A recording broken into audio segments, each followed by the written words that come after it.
Hello, everybody. It's Wednesday, my favorite Wednesday of the week. Welcome to Void Jumpers, and we're happy to have you here.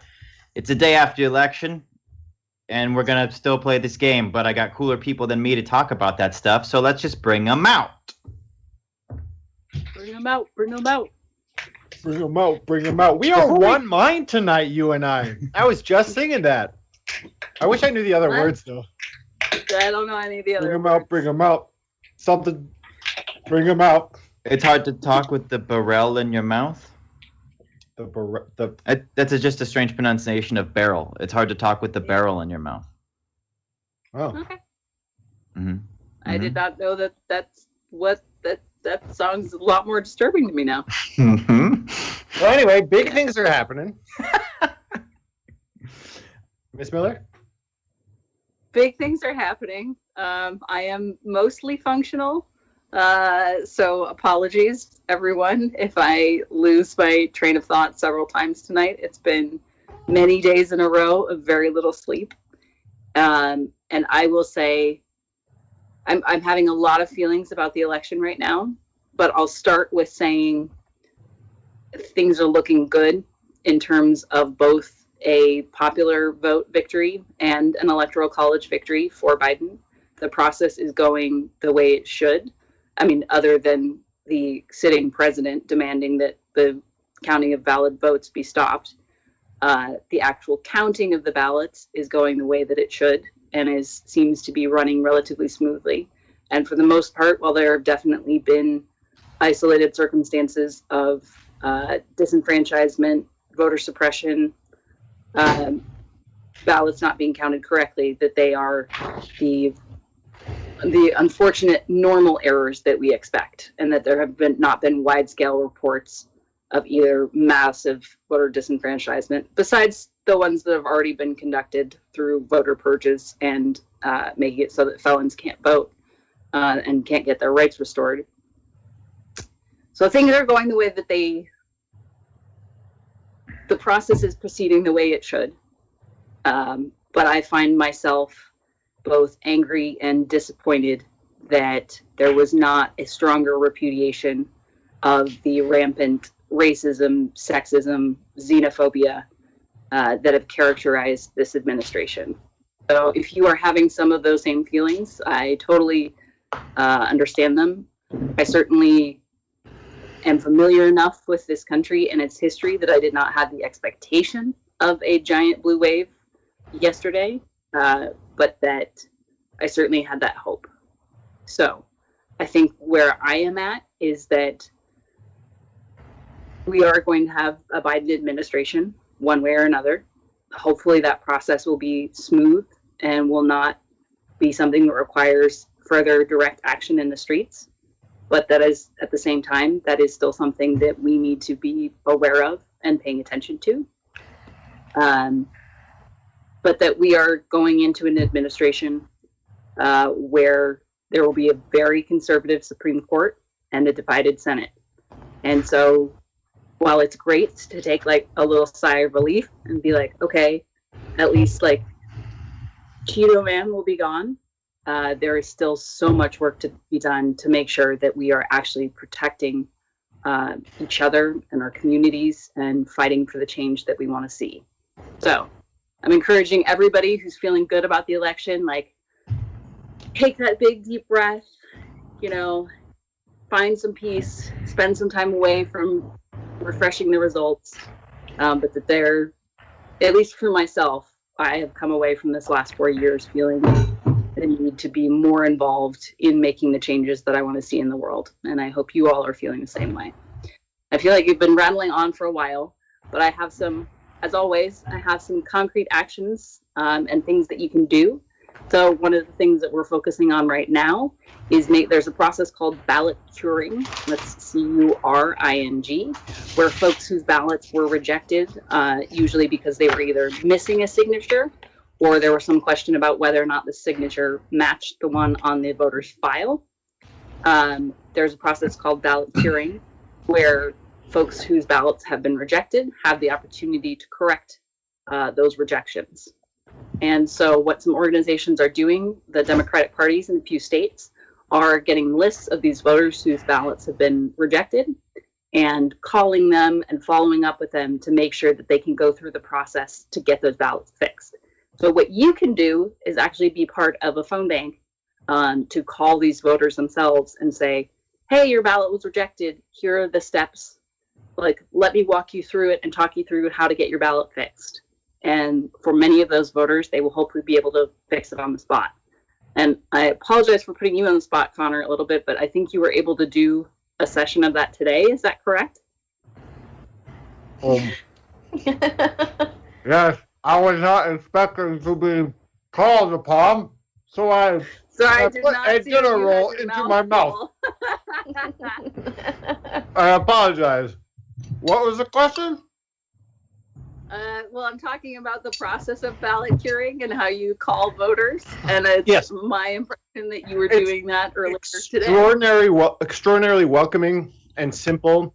There's a very unintimidatingly small amount of information. They are setting you up with voters who had clearly wanted to vote, who took the time to do it, and there's just an issue, so you don't get a lot of the usual pushback from phone banking and cold calling people that, I'm so sorry that about this dinner roll, cold calling people that maybe are not as interested in the process. And there's just a couple real simple scripts, depending on what the issue is with their ballot.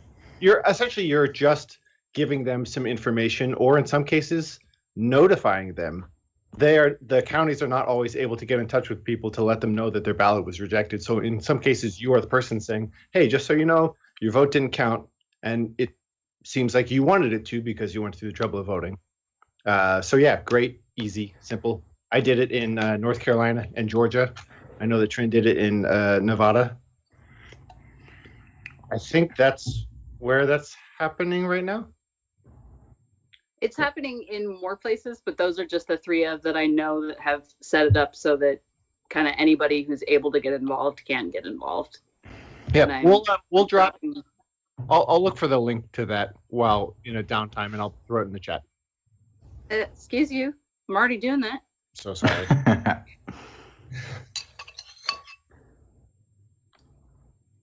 All right, you got anything else to tell these important people? Take deep breaths, look out for your community, and trust the process. Because I believe that if we get these ballots counted, that it will be a Biden victory. Cool.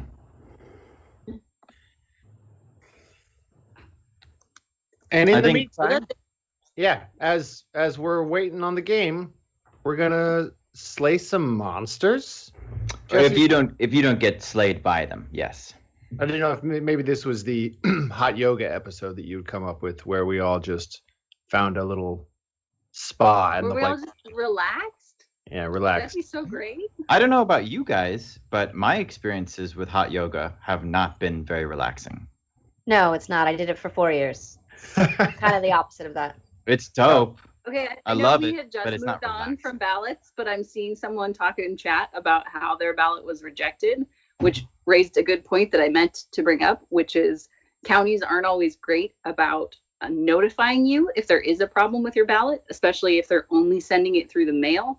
If you're like me, you don't necessarily check your mail all that often. So there are a lot of places you can go to check and see if your ballot has been processed. I encourage you to do that because you might not find out otherwise in time that there was a problem with your ballot. And there will be a lot more problems with the ballots this year because so many more states are doing mail-in voting. That's one of the reasons there's a big push in Nevada is because they are not a heavy mail-in voting state until this last election. So there are many, many voters in Nevada who this is their first time voting by mail. This is so check your cool ballot. that chat's throwing all this stuff in here. Not only all this information about vote curing, but also someone who posted the lyrics of that Bring 'Em Out song. Thank you very much. Imp in my head.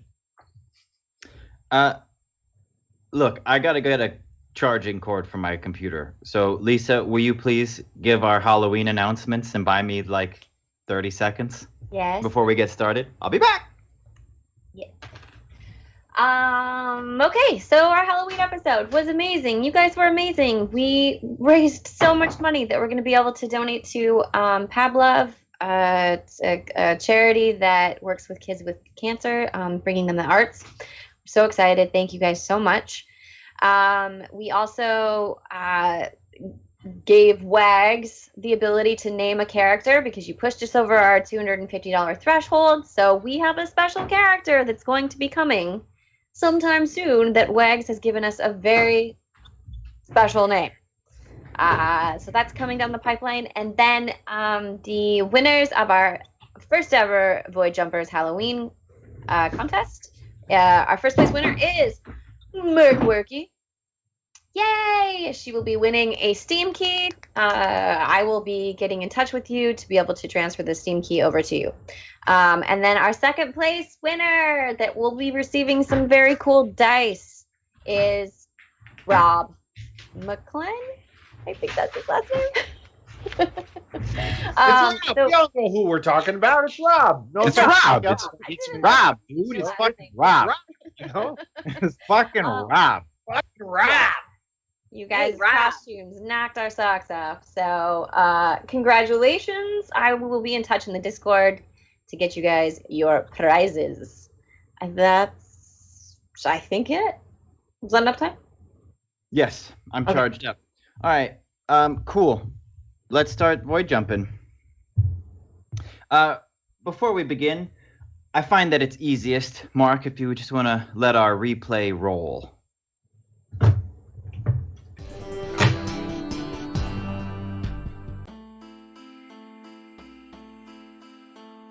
She's grabbed a hold of you and sunk her teeth into your neck. The lady is a vampire? Oh my god, yes. The Countess Dracula. The European tourist is a vampire? At the back of the room, a man in yellow robes and a matching pointed hat sits at a table alone. His eyes light up when he sees you. He summons a rather large sword, and it says, will you do the voice for me, please?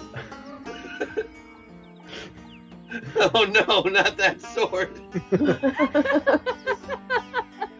All right, which one of you sissies wants to get cut? When you get into the hallway, Puck is fiddling with the knob. I am the wizard Sempucule of the House of Noir. I love your hat. Don't mind if I do.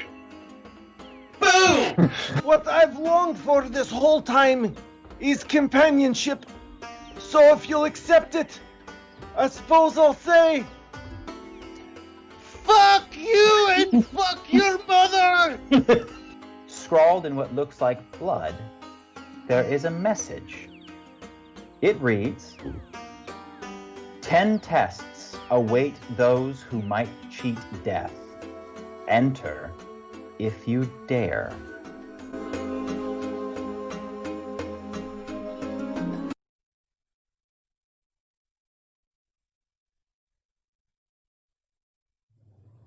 All right, a couple quick game announcements.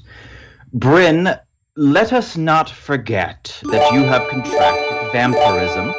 Tag you're it. What happened? Tag, you're it. Tag. Yes. Got a thing? You got a boosty? Yes. Yeah. Is Thing Gordon? Yes. Yeah. Oh, cool. It was just his birthday, too. It's Happy his birthday. birthday? It was his birthday on Happy Sunday. birthday! I think it was on it was on Saturday. We don't need to call out private. It's I don't know, but It was this last weekend. happy freaking birthday, Happy freaking birthday. Gordon. Yay! See you. I see you. All right, Tag, you're probably going to need that +1, so bank it. Okay, great. Fuck you, Jesse, but I'll do that. Bryn, you have vampirism. Yay.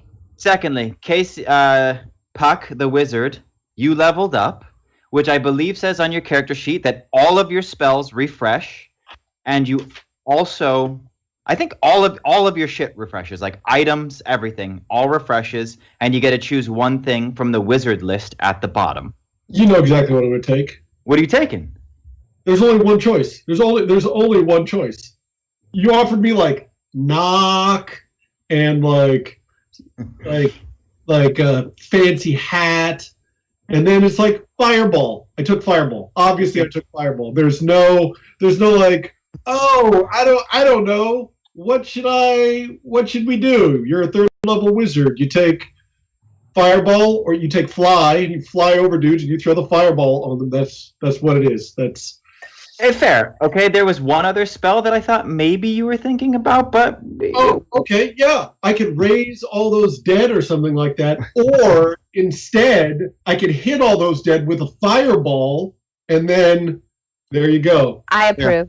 okay, fair. So you got fireball. May come in handy. May not. Probably will. All right. And I think that the only other thing I was going to tell you, fools.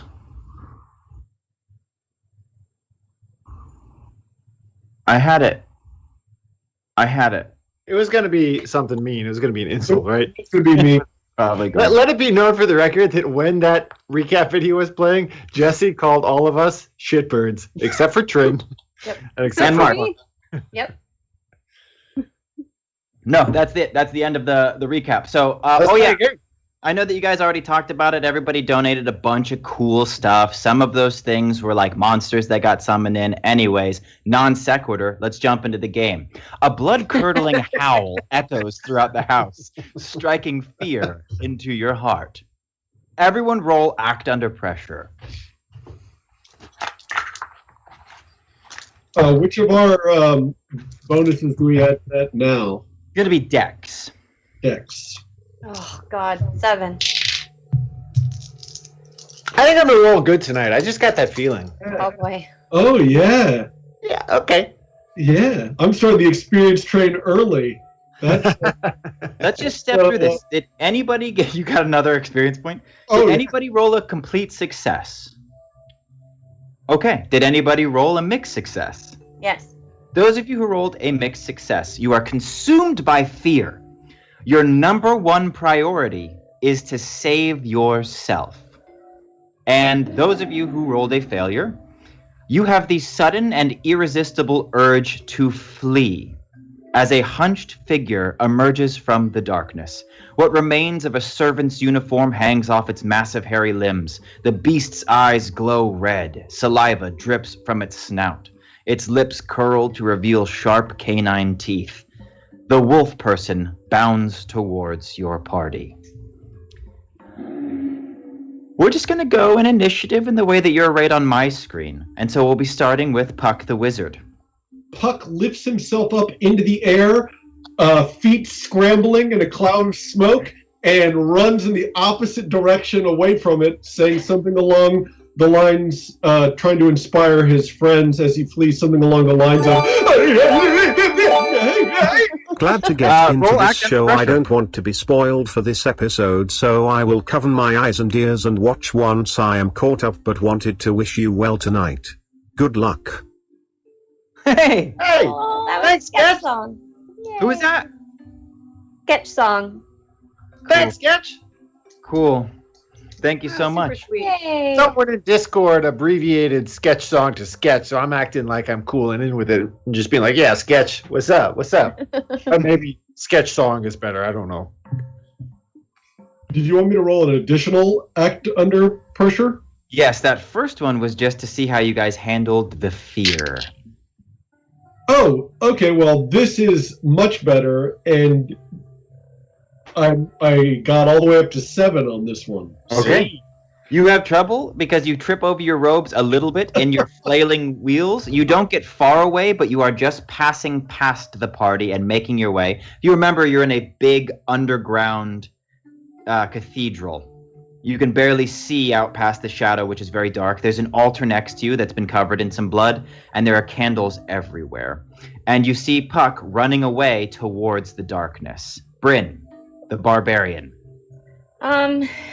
Well, I've kind of got 2 warring impulses right now. The main one is to reach for my sword, which I start doing, but then I also get this weird feeling like I want to like sink my teeth into his meaty ham hock.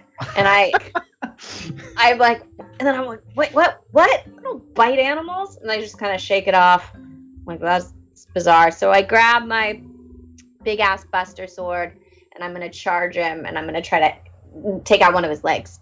Okay. Roll kick some ass with plus strength. I like that the reason that Bryn flagged that for herself as weird is we don't bite animals. That's Any more? That's an 8? 8, yeah. What's your sword's damage? 3 harm. All right. And if I use big ass buster, which I did, it's a +1 to hit and damage against large creatures and enemies. Oh, is that to my roll? Yes. This would be more like giant type things. You know, this is a humanoid creature. This would be something large. Oh, okay. So yes, just 3 harm. Okay. You slice into the beast. Its skin seems to resist your sword at first, but the sword's just too damn big, and black blood sprays out of the wound. It reels and claws at you, doing 2 harm physical, which I think just glances off your armor. But you are now tangling with the wolf person. Rex, the cleric. So my primary goal is to get away. Your primary goal is to just make sure you survive at any cost. Gotcha. You do not have the urge to flee, unlike your friends. Gotcha. All right. Then I think my first instinct is, as in my weakened state, is going to be to take cover and maybe like hide behind that altar. Okay, so you're going to roll plus dex. It's going to be some sneaky sneaking.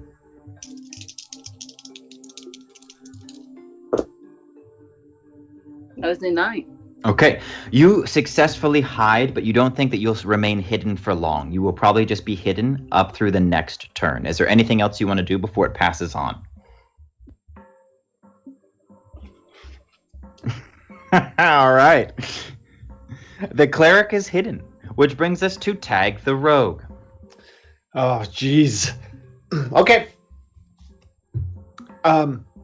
Tag sees Bryn take a chunk out of this monster, and the two of them face each other and become kind of caught up in that tussle. And he looks around. Okay, one person ran, one person hid. Run, hide. Oh, shit, I guess that means I have to fight. So I think I may have been misspeaking last week. Do you knock an arrow or you notch an arrow? Knock. Yeah, I messed that up a couple times. Nobody watched the replay. And he knocks an arrow and holds it, and Bryn and the monster are kind of right on each other, and he can't get a clear shot, and he's nervous, and then he remembers, oh yeah, I'm wearing a magical necklace that makes me a dope-ass fucking rogue, and he lets it go. With a roll of... his confidence might have been slightly overstated, but that's still going to be a 7. That'll be a mixed success. Did you fail your roll against the wolf's howl? No, I was a mixed success as well. Oh, sweet. Okay. So you are going to hit him. What did you get? Wolf person. What did you get when you shoot the wolf person? What's your damage on the bow? 2. Okay. The arrow sinks deep into the beast's shoulder. It howls in agony and throws Bryn off of it and charges towards you. It reaches out and grabs you and pulls you close to its snarling mouth, but it does not quite attack yet. Bless you, Rex. At the end of this round, the fear penalty that you were experiencing from the wolf's howl is no longer in effect, and that brings us to Puck the Wizard, who no longer needs to flee. Thank goodness I tripped on my robes and I right myself as well as my pointy hat on top of my pointy head, and I raise my bone diamond staff and I aim it at the wolf person and I say, "Vile lycanthrope, yield to the power of the magic of the staff." And I slam the staff down and shoot a bolt of lightning at him. Okay. Roll magic.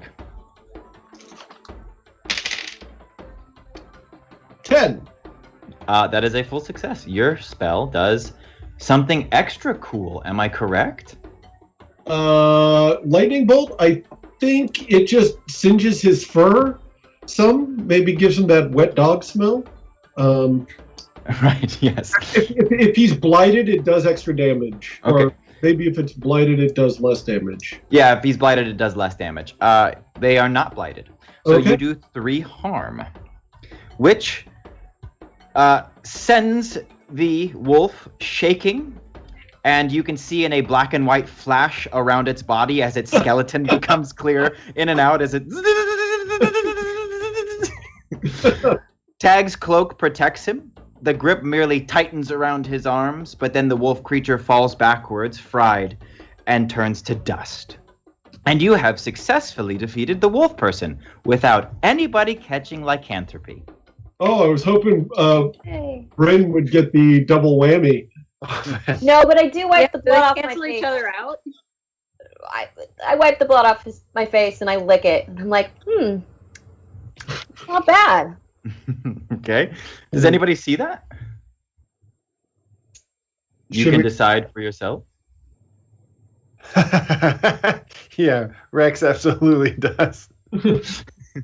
What? Now we know about her vampirism, right?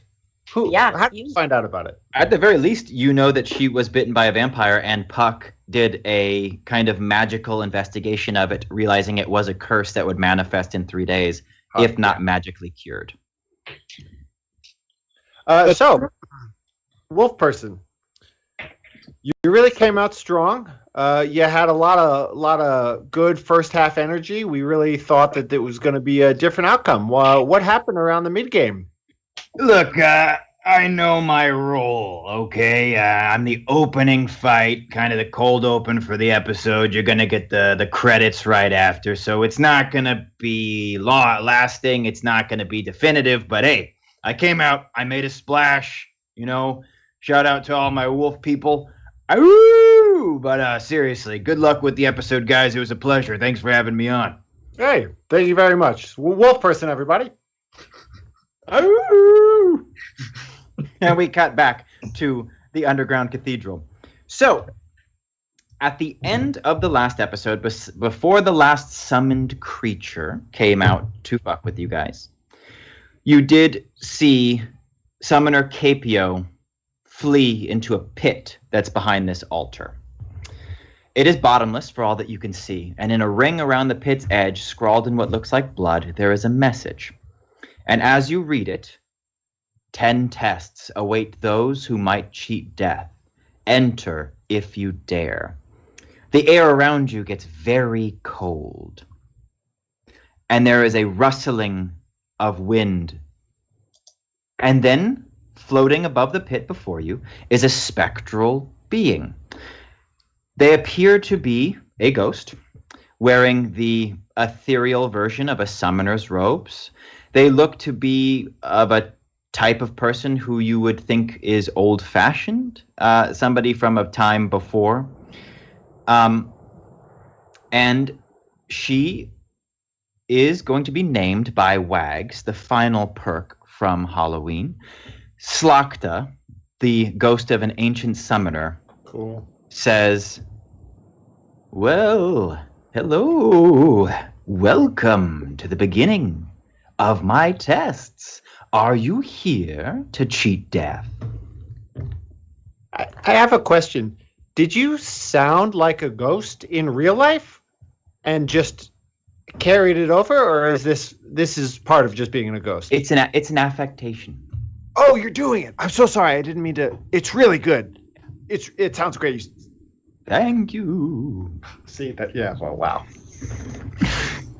So, tell me, you've journeyed here to the buried cathedral to seek a way for infinite life? Yes, yes. That's possible?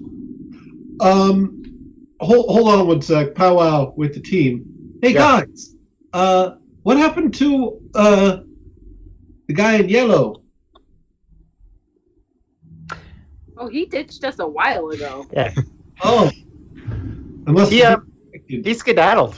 What? He set Oh. us up and then he left? That's right. He did what I did when the wolf bellowed. He ran. Mhm. Sense. He just ran so much faster than I imagined one could in those robes. Yeah, Impressive. you'd be surprised. Cowards can cover a distance. Sorry, Floaty Ghost. Didn't mean to interrupt. Carry on. My cool name is Slakta. Slakta. And yes, you may refer to me as Loki that. Ghost. What a cool name indeed. Slakta. I can be your unofficial guide and scorekeeper as you navigate my tests. 10. Okay. 10! 2.5 10 for each of us. tests. I don't know that we're really tests. trying to cheat death, though. I think we were just trying to follow that guy. Ah, yes. I don't know that we need to cheat death, but, just throwing that out there. Summoner Capio has completed my tests, and in doing so, gained passage to the inner sanctum of this cathedral. Only those who have the skeleton's key may pass into the inner sanctum and achieve undeath. So if you plan to follow him down into the depths of this ancient burial place, you too will need to complete my 10 tests. Oh, it's good. You're right. It's the lilt and the vibrato that just really seals. How did you die? If I may Me? ask. Yeah. I was betrayed by my ungrateful people. Were they servants or just locals? I'm not sure as to the occupation of many of them. What were their names? Well, there was 100. Ah, Any order you please. It doesn't have to be alphabetical. I will tell you the name of one, you smart alecky boy. His name was Horus, and he led the rebellion against me. It was through his hands that I was vanquished, a feat as I too had learned to cheat death. Horus, through unlocking my magical protections, was able to take this power from me and end my life. And so, in my anger, I am anchored to this place where I fell. You will learn plenty about Horus should you choose to take a trip through my tests. A person stole your summoner's ability? No, my summoner's ability was intact. Okay. You warrior who seems to know more about magic than a warrior typically does. I'll tell you this.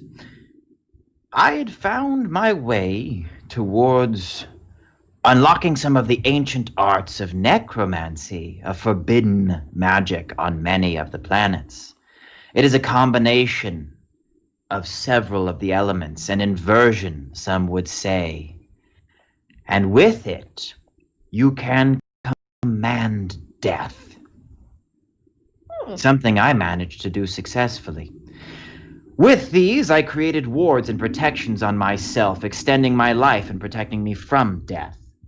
But Horus managed, over the course of a lifetime, to undo all of these things and seek revenge on me for some meaningless act I committed in his village. What did you do? Well, Father's it's... whole family. No, nothing so boring. It was actually kind of a long list of things. I was the town's wizard, and over the course of many, many years, I betrayed them repeatedly. But it was in the name of science and bettering magical understandings for our planet and freeing it from the curse of the planet itself. Yeah, you just happen to be talking to a crowd who doesn't love using the rhetoric of scientific progress to justify experimenting on people. Hey, I get it. Not everybody's into my thing. I get it. hey guys, I don't think we need to be too harsh. I mean, Slakta is cursed forever to haunt this pit. I mean, it's not like she got a sweet deal out of it. Exactly. That's too much. Respectfully, you were pushing it there. I'm It's probably sorry. pretty lonely. Like, I imagine you don't get a lot of visitors to your pit. No, just Summoner KPO, the odd adventurer, and now you. Yeah, we'd love to take a test, right? Yes, Does it lead out of this place? Test. Take a test. What was your question, warrior woman? Does it lead out of this place? Trying to get out. You're welcome to leave whenever you choose. Okay. This will lead you to the inner sanctum where Summoner KPO retreated. Oh. Did he have to pass your tests? Yes, but he did He so passed all some of them. time ago. Oh, so once you pass, you get a free pass forever? You are just treated to everything that I learned about cheating death and able to use it in whatever way you see fit. I believe Summoner Capio assisted some of his staff in cheating death as well. All right. Well, the only way to beat this guy is probably to level up to his level. All right, let's do it. We'll take the death cheat.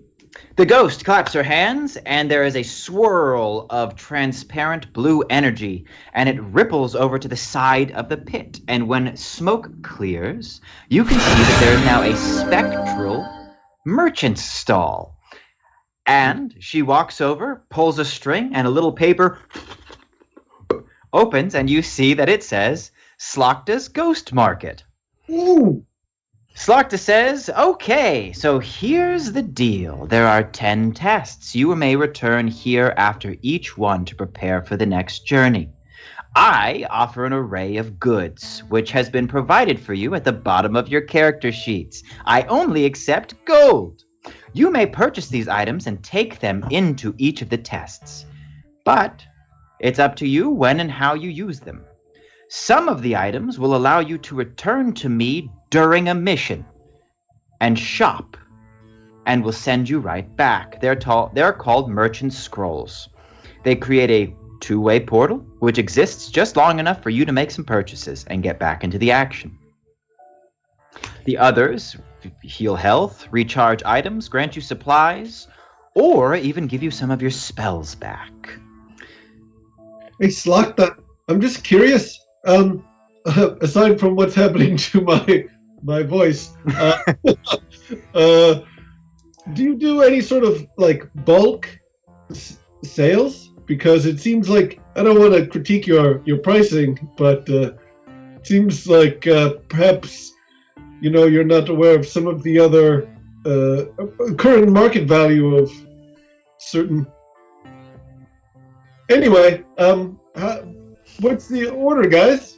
I'm not a wholesaler, so I have difficulty knocking the price down too far. I've a bit of overhead on the ghost market, and as you've said yourself, not many people pass through. So I feel as though I must capitalize on the customers I get. Well, I'll tell you what, Slokta, sign me up for one merchant scroll. All yours. Please keep track of your own gold, because I don't have it in front of me. How much is this stuff? How much is a healing potion? I Healing need to potion heal. Is 5. Oh God, that would take all my gold. I'm a broke ass warrior. Slokta, I mean, maybe if you'd get more people if your prices were better, you'd get better word of mouth and more adventurers would come. But, I'm just speculating here. I'm just spitballing. I'm not trying to put you through the 10 tests of, good economics. We could put out a good word for you, even. Please How do. spooky your accent is? Yes, Like, please this sounds do. like you. Oh, I'd love it. Until I see the return on these, though, I'll have a hard time giving you a discount in advance. That would just be bad business. What if we did like a social media post about it? Oh, that's intriguing. I feel like right now, the day after the election, it'll just kind of get lost in the flood, though, don't you? Uh, You're smart. She's good. I didn't become an ancient summoner of a ghost for thousands of years for nothing. wow. I'm surprised your prices have been adjusted so well for inflation over the past 1,000 years. What does a ghost do with gold? Do you just like waving your hand through it? You just like how it looks when you I Three revel in the incorporeal four. pleasure of depriving mortals of their Ooh. greed. Of all of Jesse's characters, we've never put any through the gauntlet like poor Slakta, the floaty ghost. Slakta- And he's ready for it. Anything we say, he's like, well, I'll keep in character with you, little ferrets, if you want to. I mean, I bet you Slakta could show us the paperwork from the Better Business Bureau on, getting proper tax clearance for the The store merchant. is accredited, yeah. Ghost Market LLC.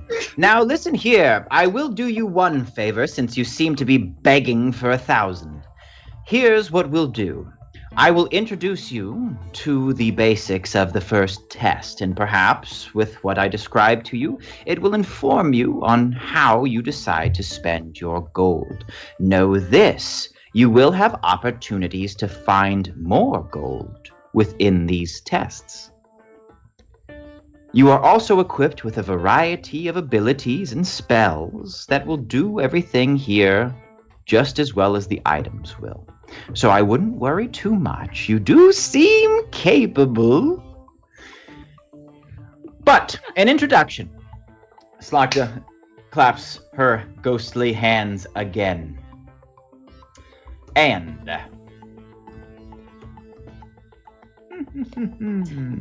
a portal opens in the pit, ringed with gold. Similarly, golden letters appear before you, floating in the air. They read, "The Stained Temple." To beat this scenario, this is me talking to you outside of game. To beat this scenario, you will need to definitively resolve the situation at the Stained Temple. There is no one solution. You will be presented with several different factions who have several different intentions. As long as the situation is definitively resolved, the test will complete. Below the level title, a difficulty setting appears, much like you would see in a video game. It currently reads Medium. Yes. You can see that there are 2 more settings below this, Hard and Nightmare. Yes. 3 failed rolls inside any test will bump up the difficulty of the next test. I paired tests with ranks of difficulty. So, difficulty settings will affect the puzzles and enemies you face inside the next test. But it will only happen during the next test, and I will tally those fails for you. And are we rewarded proportionally? What do you mean? For example, do we have an incentive to try this one on hard because we're going to get more, let's say, gold or XP from it? Oh, no, I hadn't thought about that. So for this first test, no, but I think that is a cool idea. I was thinking that you wouldn't be able to change the difficulty setting deliberately. But after this episode, we can talk if you guys want to up the gauntlet for bonus items. Is it fails collectively or per person? Fails collectively. So 3 failed rolls will Okay. bump up the difficulty of the next test. That's Wait, not what? top for this group. I'm ready. So Slakta floats over and she points to the title and says, "This Stained Temple is a bit of a tutorial. You'll have an opportunity to get a taste of all the different kinds of things that you'll experience in this test. It's a bit larger and a bit more involved, but I've done that to give you a nice opening into how these things work. Now, I will offer you a bonus if you are interested. These tests are pulled from my memories from when I was alive. They are very old. The people that you meet inside will have no understanding of the world that exists outside the level. They will not know of the future or where you come from, nor will they question your appearance in their land. You will be entering into these scenarios as though you are meant to be there. That is an unnecessary and boring hurdle I've decided to cut out of the level. But if you are interested, certain items from these memories can be returned here, to me, to give me a taste of my former mortality. Should you bring me something worthwhile, I will offer you insight into the mystery here at Blight Manor." Ooh, it's like lore unlocking. I like it. And what is this? I guess, how do I say this obliquely? A trap? Are these magical items restoring you to your former glory, thus empowering you to terrorize a village yet again? Because if it's a trap, legally you have to tell if it's a trap. You have to say it if it's a Let trap. me just tell you something. You have a strange understanding of the law. Also, I would never, ever, ever, ever do anything like that. Okay. Yeah, that must be true because again, legally she couldn't lie to us about that. Exactly. Trap law. So, would you like to begin the tests? Yes. Could we, Slockton, just, I'm so sorry, have 1 minute? Bryn, I don't, I still call you Bryn as a warrior, right? As a barbarian? Well, yeah, it's still me on the inside. Right. It's hard. I'm looking at you and you've beefed up quite a bit. I know, it's amazing, right? You look great. Yeah, very toned. Thanks. I don't want to condescend. I am worried about you. Me? Well, I Yes. do have 3 harm. If someone could heal me, that'd be nice. Right, and there's one other little thing that is a concern. You no idea what I'm talking about? Bulging muscles? I Yeah, don't know. and I just I take I'm kind of fiddling with my arrows as we talk, and I just kind of do a little flick against my thumb to draw a drop of blood. And I grab some immediately. Okay, so this is kind of what you see. And I what wipe happened? it. That's it. And then I wipe it on my pants. And I say, be more careful. Right. Okay. What I think, Tag, the person we should be talking to is Rex, because I think of the people here, Rex is going to be the one who could actually do something about the blood thirst of Bryn, which seems a novelty now, but soon will probably turn into the summer and But it's got perks right now we can use. I have excellent hearing. I can see in the dark. You I mean, want you did us? take down that wolf person. I just feel like we're playing with fire. No pun intended, Summoner. What was it? It was on the 3rd day, and I'm only on the 2nd day. So let's beat these trials in the next 12 hours. Okay. I cannot force you to seek medical attention. What medical attention would I seek? Do you know how to fix it? I think that Puck makes a great point. I think that Rex likely does. I can try healing you. So, Rex, you will be able to get an ability when you level up that could heal vampirism. Right now, all you can do is heal her harm. That'd be nice. That seems worth it. Okay. And I shake her a little bit, and I'm like, "You're healed." Nope, not how this works. I'm like, ow, ow.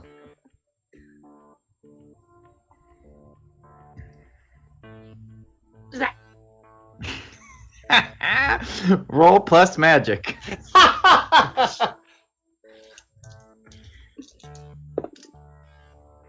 That's a 12. Okay. You heal. I'm going to just double check to make sure you get all the goodies out of it. You heal for 2. 2? Okay. And if you had been unstable, you would have been stabilized. Okay, so I just have 1 harm now. It's Mhm. not too bad.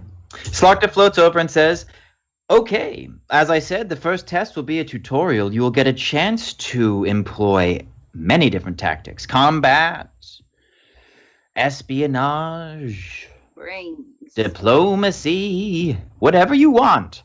Taste Now test? before, yes. And Did you say a she pacer floats test? over, she Pacer floats over test. a spectral piece of cake that hovers in front of you. ooh, Cake.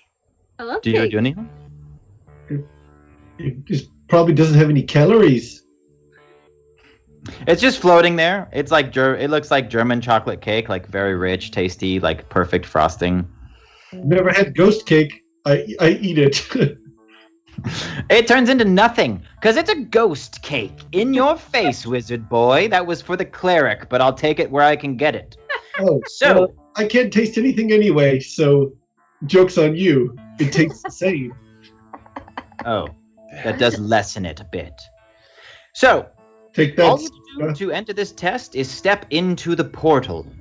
Is there anything you'd like to purchase from the ghost market before you go?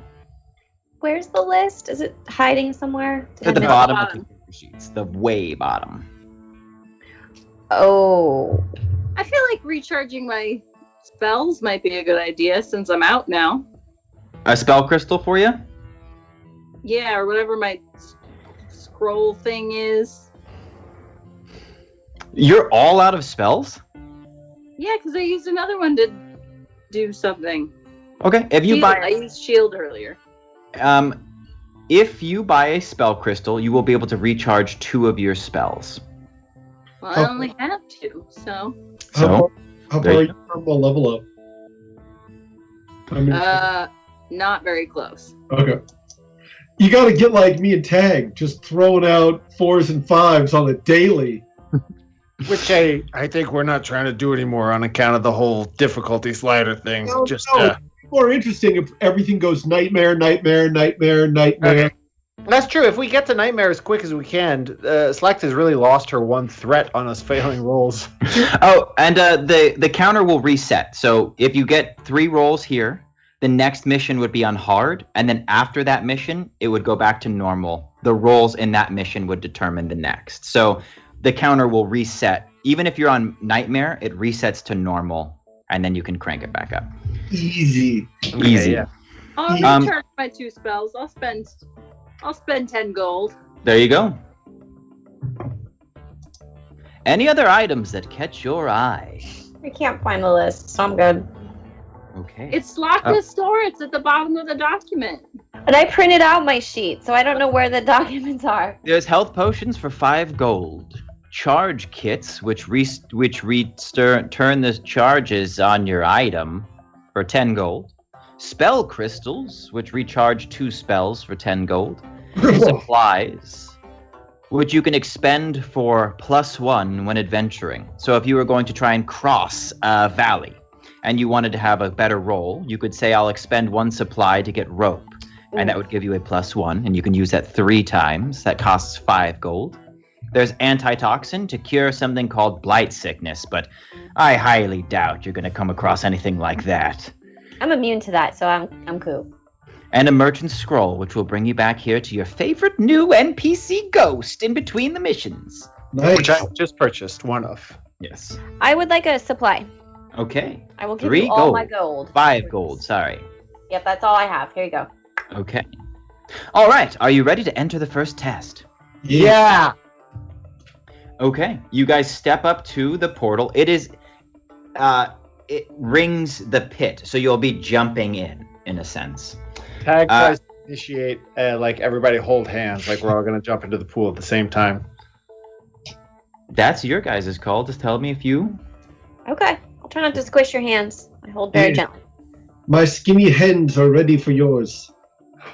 That's cool. Okay, everybody grabs hands and approaches the lip of the pit. You then pass through the floating writing, and it burns around you without causing any harm. And then you leap Tag into shouts, the... Cowabunga! As they jump. You jump into the portal, and instead of falling down into the pit, you are immediately transported into the sky, and you fall very quickly until your feet make contact with the ground. You take no damage, and you realize that you weren't falling. The world was rushing up towards you. You are now standing on a cobblestone road in the middle of the swamps that you experienced outside the village you are currently in when not in this video game. Ahead of you is a rather tall tower. The stones themselves seem to be affected by the blight energy of the planet, and it looks as though their color has paled, and it's been steeped in tea or something that would stain it. It looks a little crooked, but it is very tall. You are in the middle of an encampment, There seems to be some tents to either side of the road. They're made from tanned yellow leather, and there are troops from a ragtag type of militia. They are crouched behind two haphazard barriers that they've erected using some of the foliage from around here. And there are some siege weaponry, some catapults, climbing towers, the like. And then everybody else is just kind of milling around this camp around some fires. What would you like to do? Does it look like there's a central authority, a captain, someone maybe has their own quarters who is in some way distinguishing themselves? Sure. To your right, there is a rather large tent. It dwarfs the others and seems to be comprised of several tents strung together. There is a banner waving at the top. It has been ripped from a bed sheet and painted with the word boss with 3 S's. Knock, knock. Yeah, you cut through the camp, and the soldiers around you, they do seem to be a little malnourished, a little tired. They do not look like they are professional. They look like they are simply filling their role. They nod and wave to you, and you hear some of them say, "Oh, the mercenaries are here. Oh, yeah, the mercenaries. Yeah, very good, very good." As you get to this larger tent, and you knock on the post, and a gaunt but stout fellow throws open a fur canvas and steps out. He's wearing something more akin to a military outfit, but it is kind of like maybe one size too small. Several of the buttons are missing. The cuffs are ripped. And he says, "Yeah, all right. Yep. Yeah, all right. Yeah. What are you reporting for duty then?" Yes. Excellent. We've been waiting for you. We really need your help. What's the story here, boss? Well, we've been dug in around this tower now for 3 days. Damn necromancer inside stole something from our town. That's why we sent out for you mercenaries to go in there and get it back. What was taken? Oh, I like to keep some of it close to the chest, but I realize you'll need information.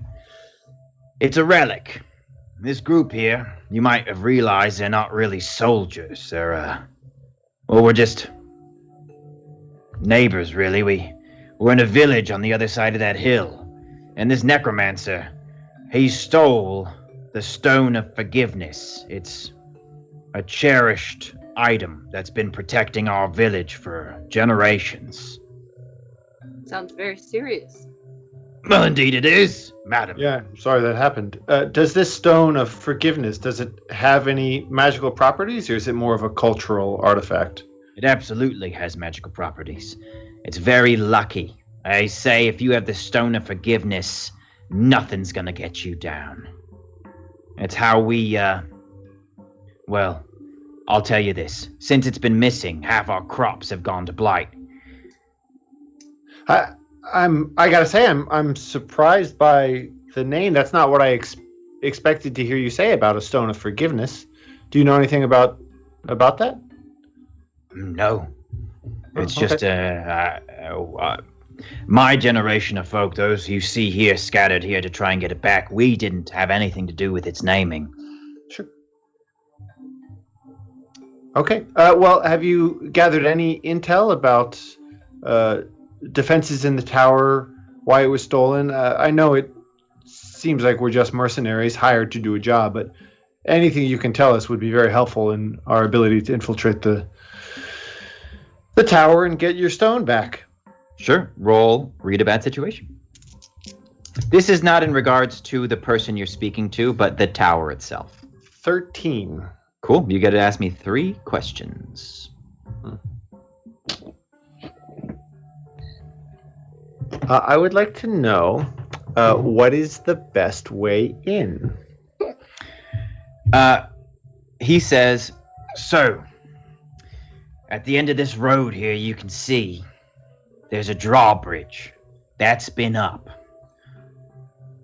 The moat around it has prevented us from going in the front door. We're pretty sure there might be other ways in, but they'd have to be hidden. There are, of course, the windows. He points up to the windows. But they are several stories up a pretty sheer rock wall. We don't know anything about them. But we haven't really considered them, that is, because we don't think we'd be able to get up in there. What do you think? What's the biggest threat? Well, I can tell you this. Outside here, that moat's full of screevers. Bloodthirsty little tentacle bastards who swim in that water. All right? But your main threat's gonna be the tower itself. Now, that's a mage's tower. Home to a necromancer. You better believe he'd do whatever it took to fortify that position. Both magical and mechanical. Inside, outside, there's gonna be a heap of booby traps, which I've heard are your favorite kind of traps. Am I right, cleric? I would never say such a thing. My apologies, madam. Life out here on the front lines gives you a hard edge, if you know what I mean. I'm sorry, I was lying. I thought it was inappropriate for me to say that I do enjoy that because I am a cleric, but then I felt worse for lying. That was a lie. I love booby traps. Yeah, I could tell. I was gonna give it to you, but I could tell. And I chuckle. Tag chuckles at the joke, and he looks over. And the last question he's sort of addressing to himself while examining the stone, and that's the question of what dangers have we? Are there any dangers we haven't noticed? You can only assume that there will be a lot of them. The tower's radiating magic of several different disciplines. The drawbridge looks reinforced, as do the front doors. The windows are stained glass and emanate a very sinister energy. You can't tell if it's something from inside or the glass itself. And yeah, as far as that goes, you've pretty much... There's probably a lot that you can't see right now, but you know that there's something bad happening. Okay. Quick question for you, Jesse. Yes. So I do have a lot of trap and lock abilities as a rogue. Are those purely mechanical traps, or does that go for magical traps as well? You are purely mechanical. Okay, cool. You guys will all be able to work together to use kind of narrative stuff to deal with magical locks and wards. The wizard will have some direct abilities that can address them. I don't know if you have them yet or if you have to get them on a level up. I have to get them on a level up, but Okay. thanks for throwing it in my face.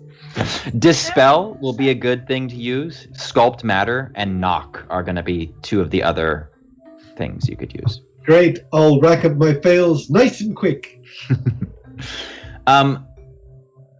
Okay. I'm Horace, by the way. I'm, yes, that was a rather prominent gasp at the mention of my name. A bee flew into my throat. I sucked it right down. It's still stinging. My esophagus. He goes into his tent no. and comes back with some dark, brackish liquid, and he says, "Quick, drink this." I'm so glad you have this heated and on hand in case any of your people swallow bees. This must happen to you a lot. And I chug it down. Yeah, it's just like really bad coffee. Did it help? Yeah, that got it. I also have a bee in my throat. Hold on. And he goes back into the tent, comes back out and says, "Actually, it's a field provision, so I'm going to need that cup back." And takes the cup, and goes back in, comes back out with a cup full of brackish liquid, which he hands to you. Okay, I also drink it. Oh, yes. Yes. Delicious. Thank you. The bee is also satisfied with his beverage experience. So glad I could be. Anybody else have a bee problem? Just us? Okay. Oh well. All right. Well, thank you, Horace. Yes. Look, No, sorry. I thought that the bee was kicking again, but it's just this is just me. Thank you for the information. We'll do our best. you're welcome. Look, we'll take the stone as a bare minimum if you can get the forgiveness stone. Personally, I want to see the necromancer pay for his crimes. You bring him out here with the stone, I'll reward you. And he hefts a pretty decent sized bag of gold up. If you can't find a way in, or if you just get tired of trying, we're also welcome to. And he gestures to the army of 100 militia and all of the siege weapons. Take a less subtle approach, but we prepare to avoid that. None of us are too skilled fighters, so that's why we called you in. Did this necromancer steal this stone under the cover of night? I mean, surely it seems like you have a formidable siege assault here. Do you think that they were expecting this and didn't care? The necromancer asked us to borrow the stone. He's a close relationship with the town and helps us sometimes when we have needs that machines can't fix. But that was several weeks ago when we asked for it back as the crops were dying. We got no response from the tower. When we tried to approach the door, the drawbridge was drawn, and the 4 soldiers who went to go knocking were electrified by a bolt of lightning shot out of the top of the tower. That seems pretty definitive. Yeah, at first I thought maybe it was just like a bad neighbor situation where they borrow your lawnmower and then every time you go over there, they're not home. But that sounds more serious. Yeah, it sucked really bad. Hey, team. Does anyone see anything around camp that you'd like to look at before we head to the tower? There's tents and plenty of troops. You guys are welcome to talk to them for more information if you'd like. There are machines which you're welcome to use as you address this. There are catapults, towers, which, unless the drawbridge is down, will have less success. And then a couple other siege weapons. There's catapults? So we Yeah, they can look pretty- catapult they look ourselves pretty- into the tower. Yeah, that sounds fun. You could. They're pretty rudimentary, but they would be able to do that. I think that's our way in. Heck yes. Okay. So you will be able to use the siege weapons, and the troops will help you mobilize them.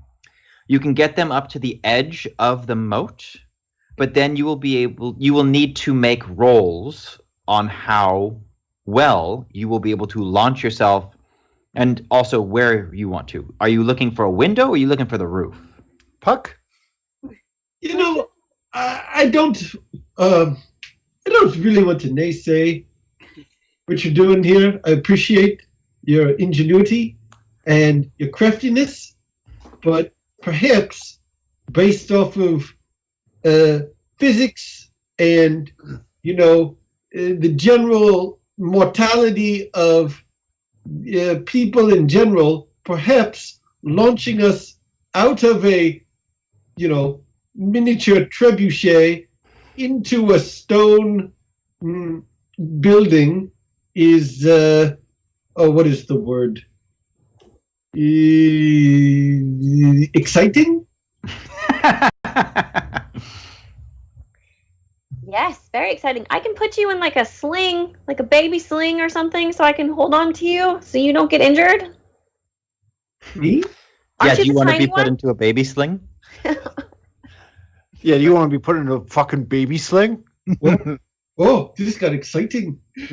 If you're uncomfortable being catapulted directly at a stone castle, I can't say I understand that, but I certainly accept it.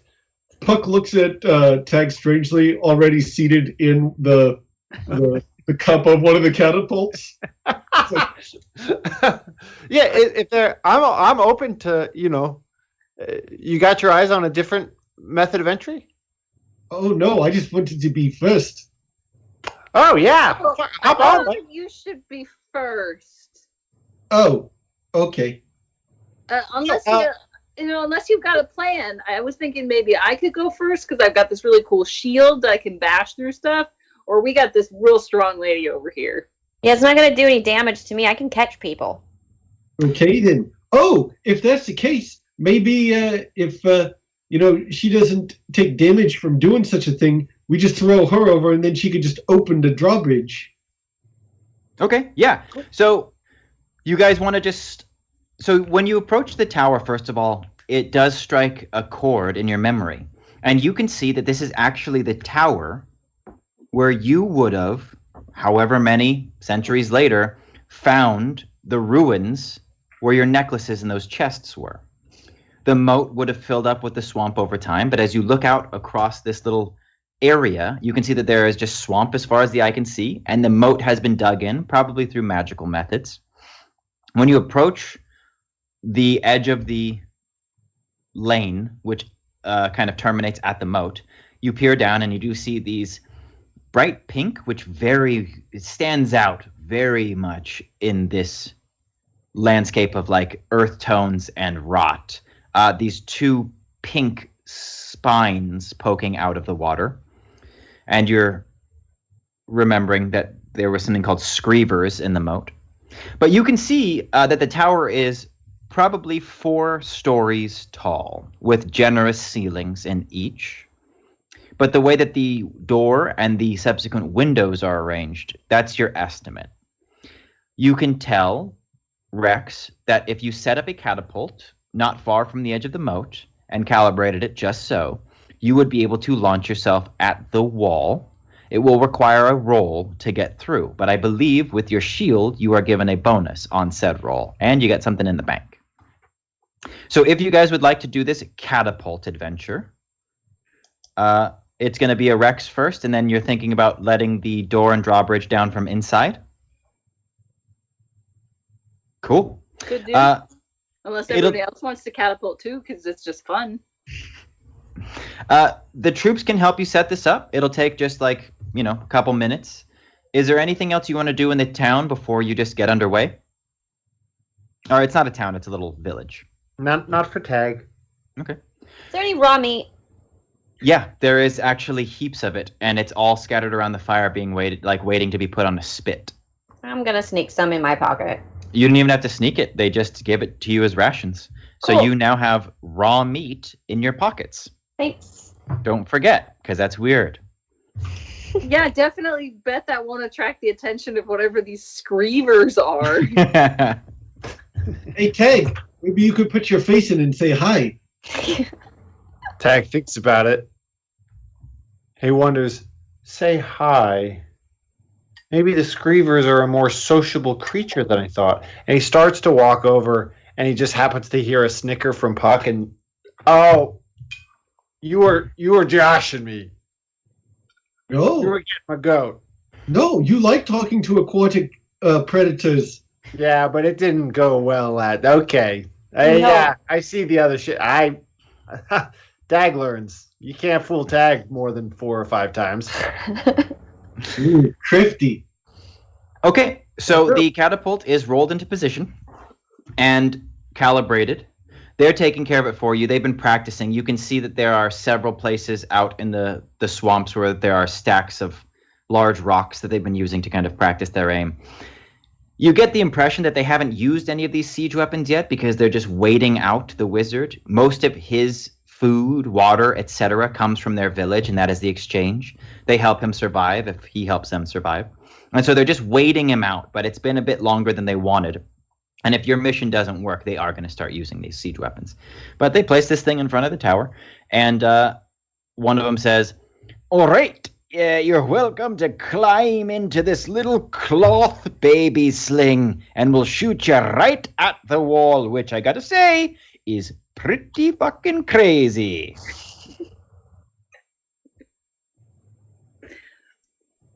Rex climbs in and puts the shield in front of her. You are going to roll. What do you think? What do you roll on something like this? Will you pitch me something? Dex? Act under pressure? I think it's more like you're about to smash into a brick wall, so... I feel like that's strength. Yeah, Yeah. roll strength, and you get a +1 for using your shield. Right? That's an ability. Shield bash +1 to conquer obstacles. Yeah. Okay. Cool. Yeah.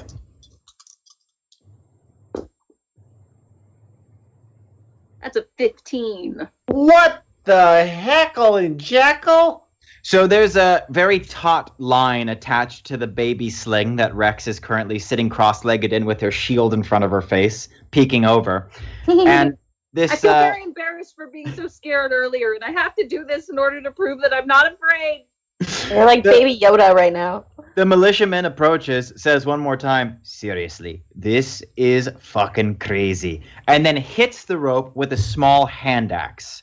It whips open, and the catapult flings forward, and you see Rex, the cleric, fly forward and smash through the brick wall. There is now a Rex-sized hole alongside the main entrance to the tower, Yes.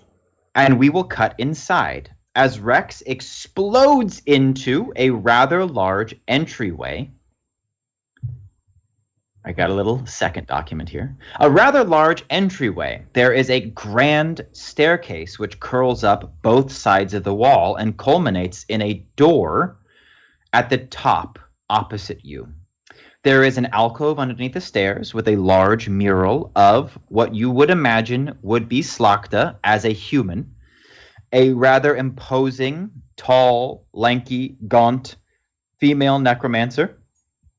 Easy on the eyes, holding a skull in one hand and a black wood staff in the other, and kind of giving a very cheeky portrait face. Other than that, the room is empty. You can see that the door can be opened from inside, and there is a lever which will release the drawbridge. Neither of these I've spoken too soon. There is a lever and a door. I'm gonna pull the lever. Sure. No. Tag just sent me a special message that I'm not going to text to. It was a portrait, a very large portrait on the wall. Yeah, so outside, the party sees the drawbridge slowly lower on rattling chains and connect with the pathway that you were on. The militiaman standing next to you says, "Whoa, I didn't expect that to work in the slightest." "You're on mute, lad. I can see your lips moving, but I don't hear anything coming out of them." I was testing Bryn's vampiric hearing. And? Bryn? Just grab some meat and eat it. I'm distracted. What? Tag just takes a jaunty bounce. I kind of think we see this in a long profile wide shot, almost like it's a side scroller, and he's silhouetted and just like dink, dink, dink, dink, dink, dink across the drawbridge. Sure. You all approach the door. Nothing happens to you on the drawbridge, but Wizard, please roll read a bad situation. What should I add to that? You're going to add plus lore. Or sorry, That's correct. that is one of them? Okay, yeah. 12. Okay, you get to ask me 3 questions. What are the dangers here? What are the You most can- dangers? You can see carved, once you get close enough to examine it closely, carved not only into the door handles, but into the archway around the main double doors which lead into this tower, there are small runes. You get a disquieting feeling when you look at them for too long, but they are of a type that you are not familiar with. They seem to be a bastardization of several different magical languages combined. Okie doke. What, if any way, do I think I can bypass the effects that they're going to try to enact on us if we cross the threshold? You get the impression that it will be less about the threshold and more about opening the door. Okay. If the door...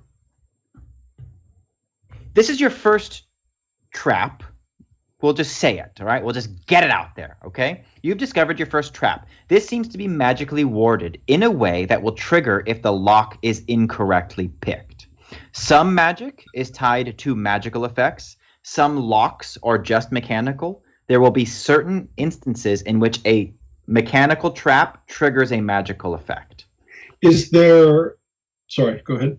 That's all. This seems to be that if you fuck up trying to pick this lock, a magical effect is going to happen. Are we get a third question or just those two? You get 3 on we're getting 3 for both on a full success for investigate and read. Is there any way...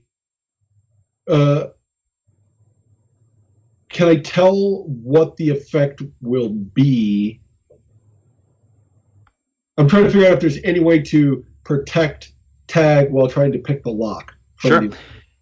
You get the sense that you are seeing necromancy again. It is a very uncommon type of magic and quite taboo across the continuum system, and it is not a pure element. It is a strange offshoot, and it is still kind of being defined by every necromancer who dabbles in it. The effects that they want are all the same, but their means usually differ. This would probably have something to do with that ability you saw Summoner Capio used, in which he was able to steal life from you and heal himself. Life drain. Yeah. Cool. Not cool, but cool. And you only can get that sense because the little bit of radiation that's coming off of these things is reminiscent of that spell that you saw cast. All right. I convey this information to the group. Yeah, Puck, I'm happy to pick the lock. I'm pretty confident in my ability to do so, but I am nervous about having the life sucked out of me. Are you able to ground me, to anchor me in some way, you or Rex? Yeah, absolutely. I am going to try to help out. Okay. Great. Yeah. Let me just go ahead and make that roll. What is the roll I add to the bonus of giving him the thing where he gets the bonus? You will be able to decide if you want to roll after he does, because if he gets a success, you won't need to put yourself in danger. I have rolled a 9, so I am 1 away from a full success. If you want to help out, I think it's interesting narratively, but I'm not going to turn my nose up at a mixed success. I don't know. I'm a wizard and I'm Puck. I think I help. What do I add to my help out? You, in this case, it will always. I'm going to change it for our little blight adventure to be context sensitive because I don't think charm would apply in this situation. You are helping him out with magic, so you will be rolling plus magic. 10. Okay. He bumps you up to a full success. Will you guys tell me how you go about picking this lock? Yes.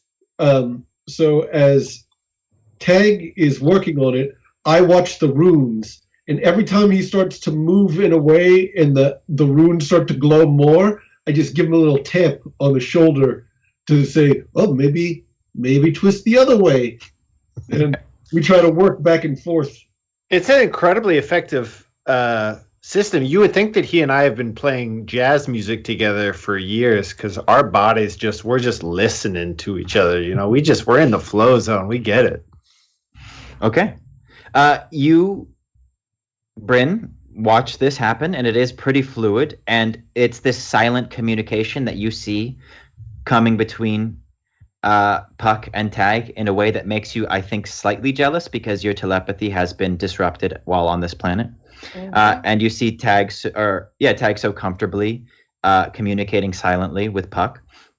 He removes his Thieves' Tools kit and expertly picks the lock. And as soon as the door is opened successfully, all of the runes that had been carved into the doorknobs and also the archway burn away in a black smoke. Yeah. And you have successfully entered the Stained Tower. You find yourself... Puck, Sorry. that was really great. Thanks, man. Yeah, you did the hard work. No, that was a high five? Yeah, high five. All right. Yeah. Nothing wrong with passing to the guy who scores the goal, in my opinion. Hey. It's Tag's first successful high five ever. Oh, double high five for the high five. I don't want to risk it. I don't want to do 2 in one night. It really is pushing my luck. Okay, low foot. Okay, we give him a little low foot.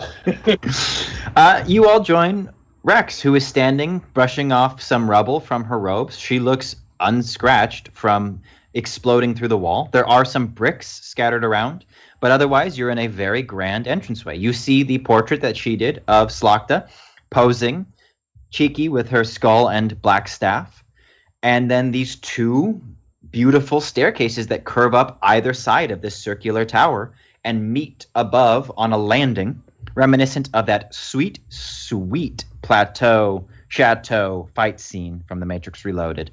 If you can just like kind of place that room in your brains. I can still hear the music. Mm-hmm. So that's where you are. No handless. You're standing at the bottom of this room, and there are staircases on either side. They both lead to the same place. Rex, that was so cool. It was really fun too. Was it? Yeah.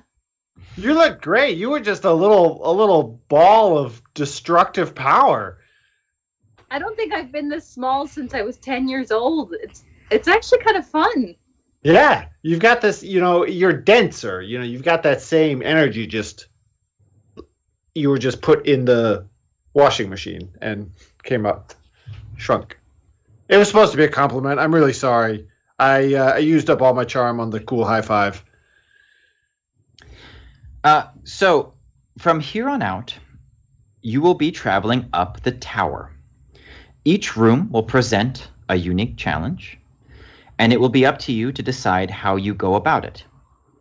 You will also need to describe to me when taking actions if there is anything you want to be on the lookout for or any way that you want to do it specifically. If you're trying to be sneaky, if you're trying to be careful, if you're trying to do any of these things, you'll just need to communicate that to me.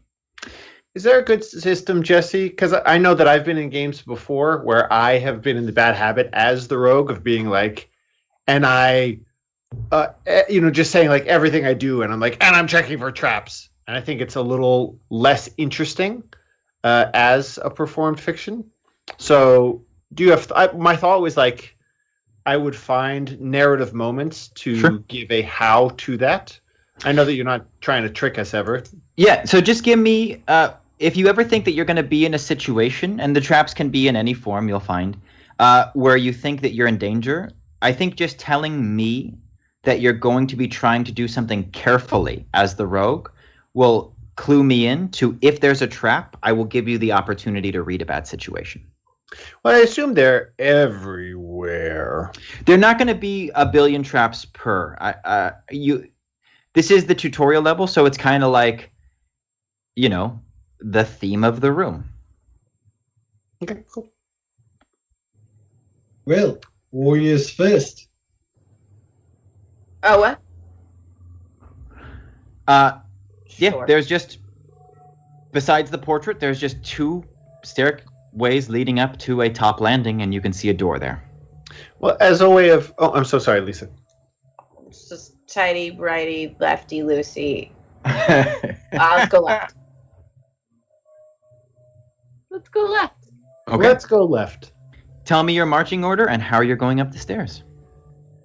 I'd like to kind of run balanced up the banister Okay.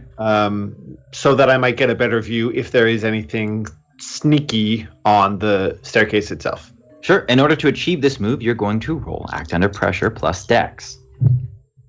That's a 10. You are able to run all the way up the banister to the top landing if you choose. Crouching Tiger, Hidden Dragon. Just want to put that in everybody's heads. That's what's happening. It was already there, but I appreciate it. Love you, man. Would you like to get all the way to the top, or would you like to stop on the banister, which will kind of cap what your roll lets you do, and you will be able to examine things from there? I didn't quite understand the gain loss of those two, but I'll run up to the top. Okay. You are standing safely at the top of the staircase. Sorry, I think maybe I am understanding now. My goal is to be kind of a scout in that run. Got it. If my safety is my priority is checking the staircase, not my own safety. You successfully get halfway up the banister and stop there, leaning down to grab it. So that's going to be your cool run move. There's no trouble to get you there. You will now roll Read a Bad Situation to examine the staircase. 13. Ask your No, questions. I mean, I think it's pretty simple. It's what did I see? There is a trap on the staircase. You can see that several of the stairs have been rigged as pressure plates, but you can't tell what will happen when you see. You can't tell what they do, but you can see that they are scattered almost randomly up the steps. Okay. But I can't see them. Yes, you can. Then I'll flag them for everybody else, and as people are going up the stairs, I'll just kind of that one's okay, that one's not okay, that one's okay, that one's okay, that one's not okay. Sure. It will take an act under pressure to get up the staircase, but you will get a +1 from Tag's assistance. Well, I'm running up. I'm not being discreet. Okay. Let me read something real quick. Well, I'm a warrior. Are you Leroy taking? Jenkins. Are you taking What? Tag's advice, or are you just running up? I was running up. Okay, that's on her, man. That's not on me. It's all good. Let me read what I have here. I do think we should play that out because I think that's interesting. That's an interesting dynamic. Sure. All right. So Bryn starts barreling towards the staircase, and she is about to get there. Okay, Bryn. Awesome. So I've identified a couple stairs that are traps, and as you tiptoe up, I'll just kind of give you a little. Well, I'm not going to tiptoe. I'm just going to leap and try to clear all the steps in one jump. Oh, I'm so sorry. I was speaking as Tag to Bryn, setting you up to not do that if you want to take it. I don't tiptoe. That's not my problem. I complicated it. So he yells this to Bryn as she's approaching, kind of excited that he's found out what's happening. And Bryn, in order to hear better, starts charging up the stairs towards Tag. She gets halfway to you when she steps on one of the pressure plates. There is a loud chunk in the entire. It echoes throughout the entire chamber, and all of the stairs flip down to create a slide. And Bryn starts sliding down towards the bottom. Those of you who are standing, tell me where the other two are standing. Probably in the I'm at the doorway. bottom of the stairs. Yeah. You are at the doorway, Puck, and Rex, you're at the bottom of the stairs. Rex, please roll act under pressure.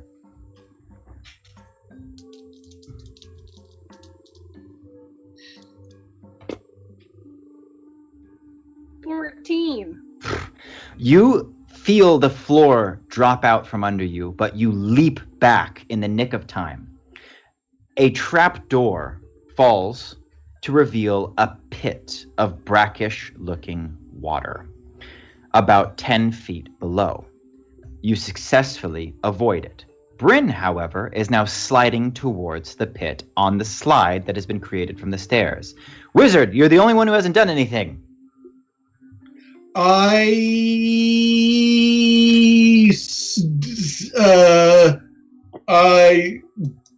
delay while I consider. I mean, I start to reach into my pouch Right. and I produce I rip off my wizard's robe and I throw it forward, holding on to it, so Bryn has something to grab instead of falling into the pit. Okay, Bryn, roll act under pressure. What is that? Plus dexterity? Plus dex, yeah. What did you get? You're getting a +1 from the wizard throwing you his cloak, which only brings you to a 5. I'm going to mark a fail on my collective fail tracker here. You are now 2 away from bumping up the next test to the hard difficulty. Do I draw a curse from this hat? Holy shit. Yeah, you do. I totally forgot about that. That's great. Because it actually isn't going to be that bad for you. The So teacher about homework, Bryn. Because once I get through these, we're done with them. it wasn't actually going to be that bad, so this is good. I don't know if this is actually when I found this on the floor, so I threw it back in because I hadn't picked it. It says wild summon. What does that mean? Was that one of your curses, or should I just pick a different one? How many are left in the bag? Aside from this, there's 3.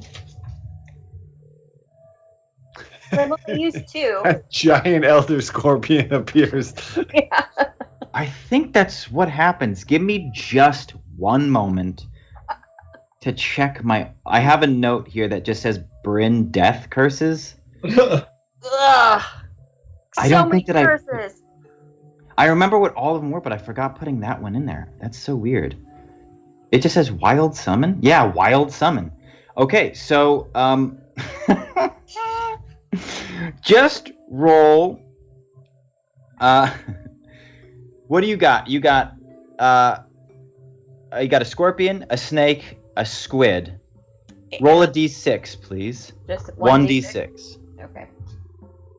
It'll be 1, 2, Two. 3, 1, 2, 3. So 2. So you're going to have a serpent up here.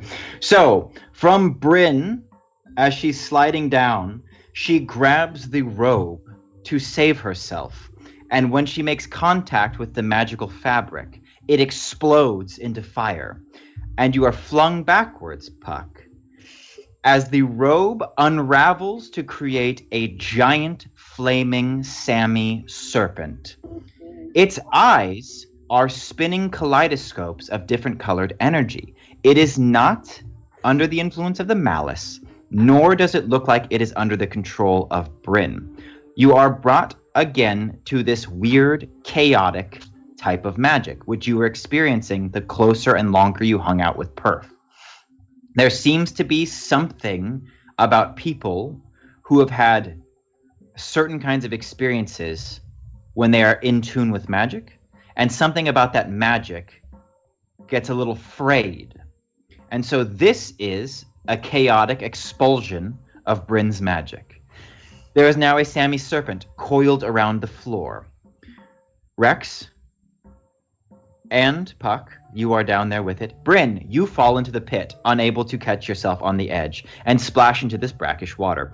It has been infected by blight, which would have given anybody but you blight sickness. But because you are immune as the warrior, you are simply stuck in a 10-foot hole in waist-deep water.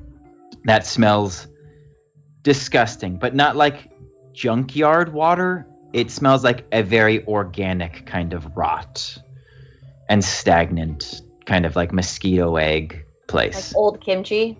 Yeah, like that's what you kind of feel like in between your toes. Ew. There is a wild Sammy serpent who is thrashing around on the floor and makes a lunge at Rex. Tag, it is your turn. The Sammy serpent has lunged at Rex. Yes.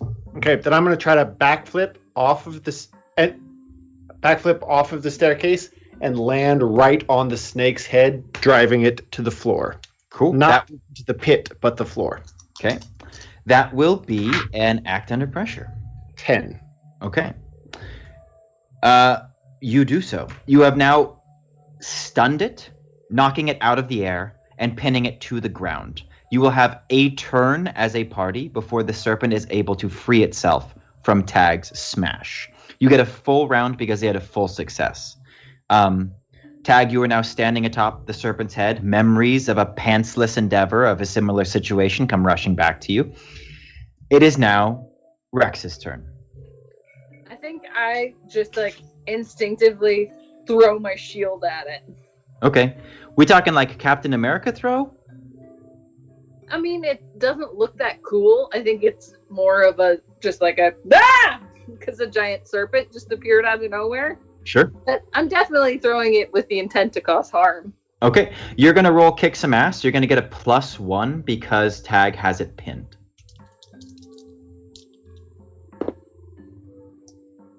That's an 11. Okay. How much damage does your shield do when thrown? 2. Okay. You deal 2 damage to the serpent. This one looks slightly smaller than the elder creature that you fought on fire. And it looks to be slightly less powerful, I guess, would be that it does not like eating spells and like a supernova. It's just a flaming creature that would be considered large for anybody who has moves that are a +1 against large creatures.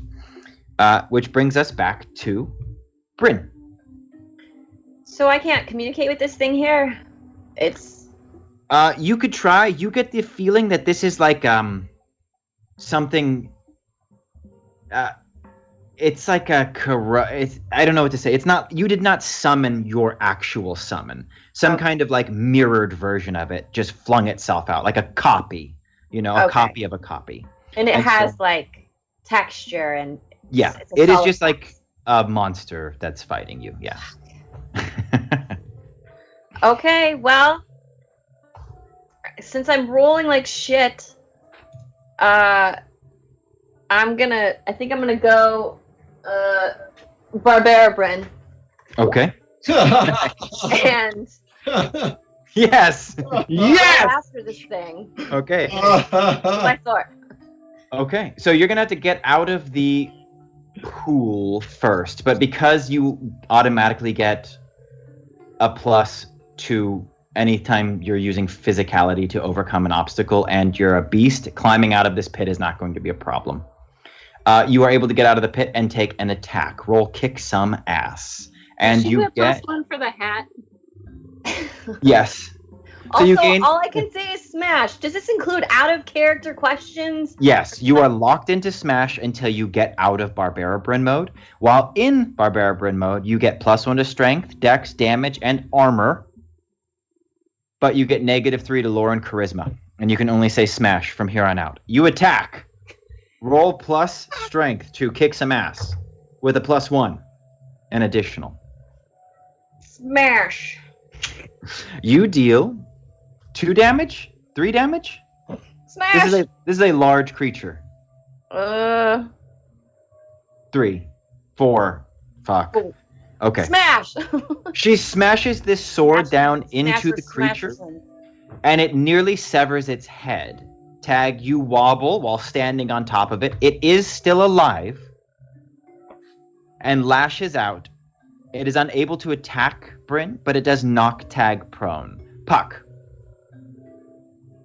Puck stands there in all his obsidian glory, reflecting on all the times he teased Tag for not having pence, and feeling quite lucky that he has no externalized anatomy of which to observe.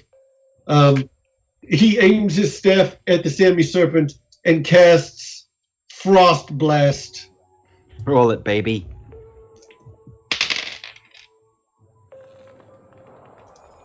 Nine. Okay. Choose one glitch, please, as chaotic magic again alters this spell. It seems to be afflicting your party since Bryn has, died. Smash. I think I would take one harm since I'm naked and I'm very close and it's a bit nippy now. Sure. You point blank frost blast this creature. It is water damage technically because it is ice, which doubles its damage. And so you are able to do 4 harm. It just blows this thing away in a cloud of snowflakes. But the proximity that you have to the spell when it goes off does backlash on you and do 1 harm. That is both magic and physical, so you will take 1 harm even if you have armor. My armor, well, I take my flesh absorbs 1, but my robes that would have protected me from the magic are no more, sadly. Unless after the Sammy Serpent dies, did my robes return? Yes? Oh yeah, I guess that was what I had in mind, and I just forgot that I had turned the robes into the serpent. Yeah, so the snowflakes blow away in this cloud of frost, and laying on the ground, crumpled and kind of, frosted, are your robes. Ooh, I see. I think Tag does not wish Puck any ill will or harm, but there is an unfortunate part of himself that is kind of dismayed that it was so easy for Puck to be reclothed after this misstep when Tag has gone entire adventures in some improvised state of nearly nude. Puck walks over to Tag and points to his crotch region. He's like, "Is anatomy key for the comedy to be part of my nakedness?" No, your Kendall thing actually has its own. Never mind. It's okay. Are you feeling jealous? Would you also like to take off your clothes? Smash. Smash, smash, smash. No, And Bryn quashes the homoerotic romance that could have been. All right, I put my robes back on, I suppose. Sure. Now that you have 2000 Tag just out of the corner of his eyes watches it and thinks, oh, there is something very sultry about that man, the way that Spriggan redresses. And I turn away with false modesty as if I had something more than rocks to cover up. Like, hey, I'm naked. Cut it out. now that you guys have gotten that out of your system, you are able to navigate the slide part of the stairs. An examination of the other staircase reveals the exact same trap is still primed. This one does not reset, and gripping the banister, all of you are able to make your way to the top of the staircase without sliding back down into the pit, which brings us into the door that leads us to floor 2. But before we do that, we're going to take a quick 2-minute break. Smash. Smash. Just said a freaking summoner to the freaking summoner. I just did it again. Of course you're able to protect yourself. Here, I hand him the tea. Take a sip. Okay. Can you slice the cheese? Does it slice cheese? And I stand back a little bit and I say, Don't cut my hand off. No, I'm not gonna. Why would I just throw the cheese I at say, we're gonna call our mothers. My mother's gonna kick your ass. Yeah, my Don't do mother's anything. gonna. Yeah. That's okay. I don't have a. It's not my job to make friends, but one day. Well, I consider you my friend.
Welcome back, all. Okay, you have successfully defeated a random summon that came from Bryn's death curse and was not intended for this room, but congratulations. You make it to the top of the staircase. There is a golden door at the top. These golden doors will not be trapped. You are able to walk through it and find a small staircase that leads up to the next floor. At the top of that staircase, there is another golden door. And when you walk through, you enter a room that... Are you telling us these things aren't traps? Is that the trap that you're telling us they're not traps? Yeah, by law, you have to tell us if you're lying about the traps. No, these golden doors are going to be like the elevator in Mass Effect. You know, like you just get into it and go to the next place. Are they solid gold? They are solid gold, so they're a little soft, and your fingerprints indent into them when you grab the handle too hard. But the handle would be worth lots of money. Yeah, for sure, we're going to take those. Yeah. Okay. Bryn, roll strength to break the handle off the door. You get a +1 for using brute strength and to solve a problem. 10. Okay. Barbara Bryn rips both handles off the door. They are each worth 5 gold. Oh, nice. Very nice. Okay. Okay. I think you keep both of those, yeah. I'm so broke, I will definitely not say no. Okay. As you walk upstairs and you go into the next room, the door closes behind you. On a dais in the center of the room rests a bronze basin. Around the edge are engraved the runic signs of each element: bloom, fire, water, blight, void, and lightning. In the basin is a vial of cold, clear water, a bundle of tinder, a dying rose, and 2 magnets. There is a door across from the basin on the opposite side of the room. I assume that other door is locked, but I'll just go check it and see if it gives us any response when I do. Roll investigate a mystery. These questions can extend past the door if you get everything you need out of it. Okay. 13. Whoa, this is a hot table tonight. It's hot tables. Make some money tonight. Okay, so you could ask me 3 questions from the investigate a mystery list. I'm going to just, again, alter the wording a little bit to fit our purposes. What does it want us to do? You can see that this door, like the main entrance to the tower, has runes around it, but these are very different. These runes are much larger, and they're made out of embedded crystals. The crystals remind you of those on Bryn's staff when she had a staff, so currently Bryn's sword, because they're built into the hilt. But these crystals are not glowing. They, too, are representative of each school of magic. So you see bloom, fire, water, blight, void, and lightning represented in crystals around the edge of this door. The door inside is gold. It is locked. You can tell that it is one of the doors, like the one you just came through, which is the end of the puzzle. And you get the impression that the runes on the outside of it will in some way tie into how it is opened. Maybe they light up if we've activated, like, or done some puzzle in the room, and they once they're all lit up, it'll open. Yeah, I suspect so. Let me see if I can squeeze a little more knowledge out of this.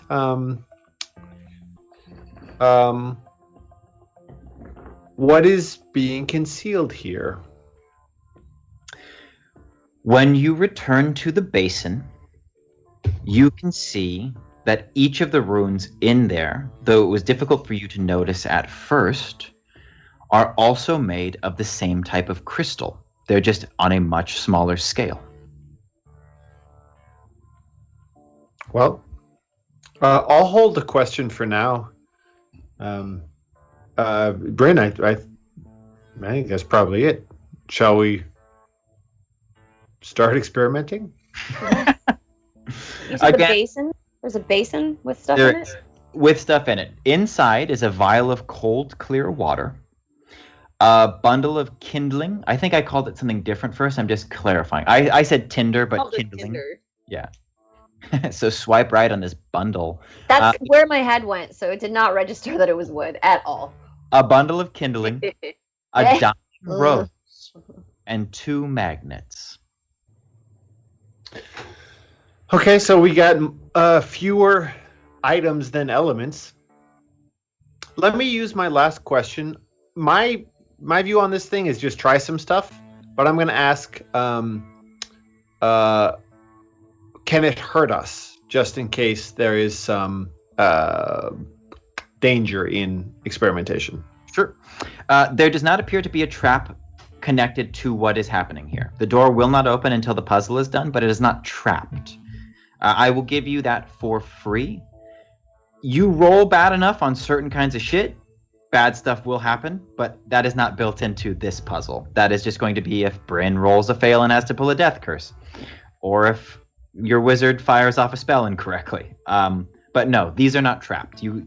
Both you and Puck take a second to examine both of these. Puck, you find no evidence of magical wards other than the ones that are keeping the door locked. And Tag, you find no evidence of a mechanical trap in either the door or the basin. I love puzzles, by the way. This is super dope. Take the lead. What, me? Yeah. Well, Use that big, strong brain. okay, so we've got kindling that could be set on fire, technically. We've got water that could be manipulated, which could activate a water thing. You said we've got 2 magnets? Mm-hmm. Why don't we start using the magnets on the walls and see if we can if it triggers anything? Okay, Seems cool. like the safest bit is to try to get the what was the 4th thing? Dying rose. The dying rose would be blight. Or bloom. Or If bloom. we're It would be returning bloom. life to it. Yeah, bringing life to it. And then the magnets, maybe we use the magnets to, maybe there's hidden other items in this room that the magnets will open some mechanism to. Let's just say what's on all of our minds. No one knows how magnets work. Obviously, I almost didn't put them in there because I was like, they might as well be magic. Oh boy. And the basin itself could actually be part of it too. Sure. Oh, yeah. Good point. Yeah. Well, I'm going to grab a magnet and start Sure. going off the Roll. walls. I think this is just a straight lore roll. Okay. Oh, yes, 11. Okay. You are able to take you just take one of the magnets. Yes. You carry one of the magnets over to the wall by the door and start sliding it around the wall. Tell me exactly what you're doing. I'm just using the magnet to slide it over the wall and to see if, and I'm listening as I'm doing it to see if I can hear any kind of click or mechanism or anything that attaches to it, anything, if it Sure. triggers anything.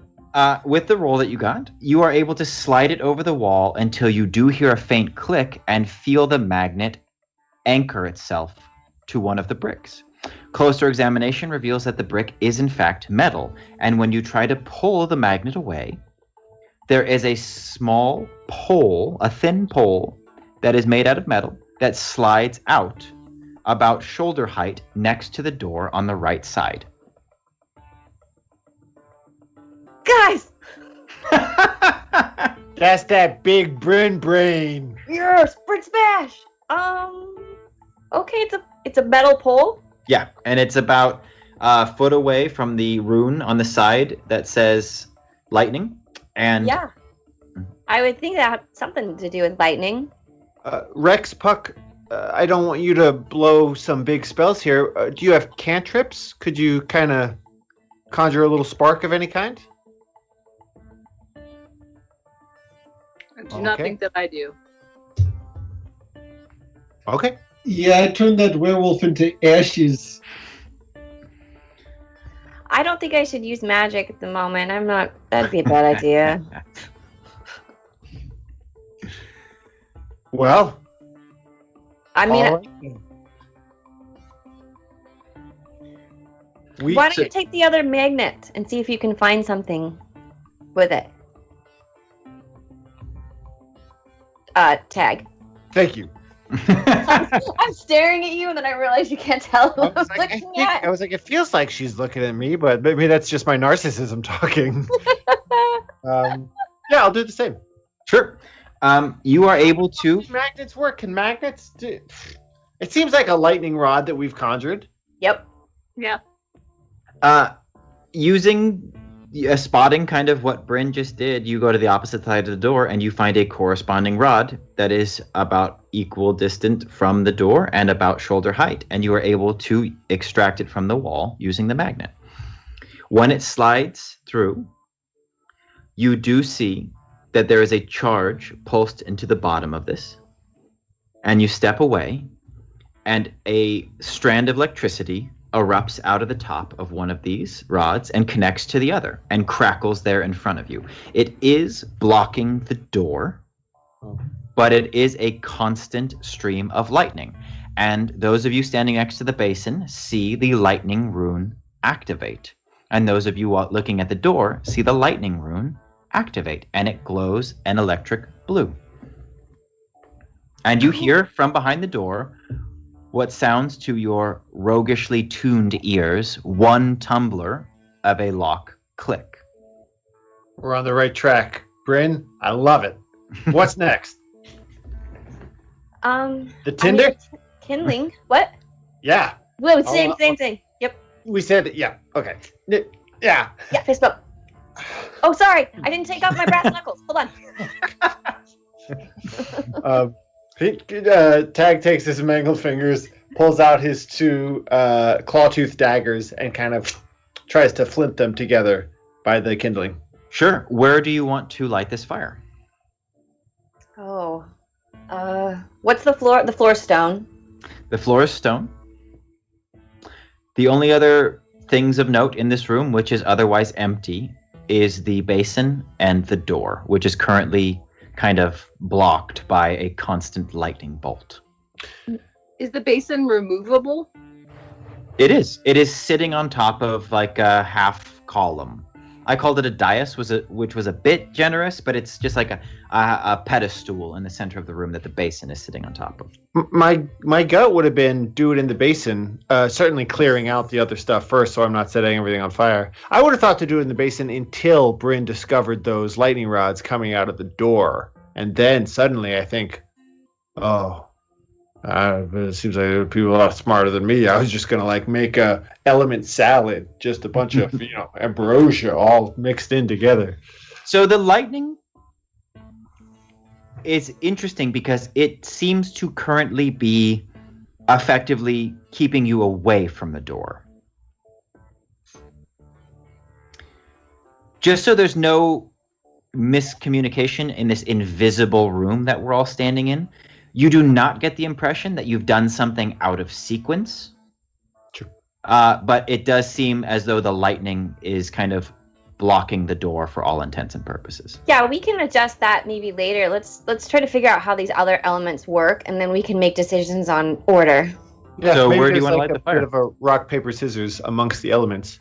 I think in the basin, unless somebody wants to give me No, the it sounds hierarchy. safe and contained, so I would just empty it, but Yeah. yes.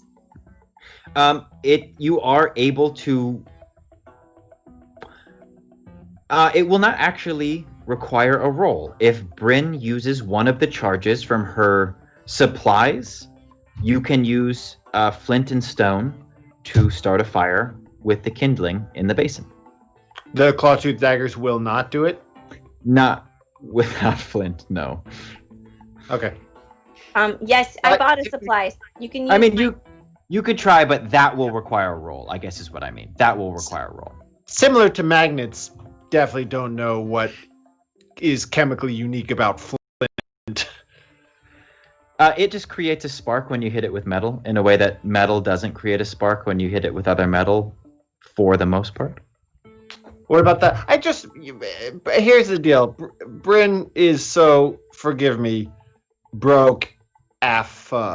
No, I have 2 gold door handles now. That's cool, but you spend your only gold on this one supply. I don't want to just bust it here to make a fire. Well, you It has 3 charges. 3 charges, and we don't want to risk a failed roll. And she's rich now. She's got 2 gold door handles. And there's another gold door in this room, which potentially Just you come out could with a collection smash of again. door handles. Gold door handles. Yeah. Okay, great. Hey, Trin, how'd you make your fortune? Door handles.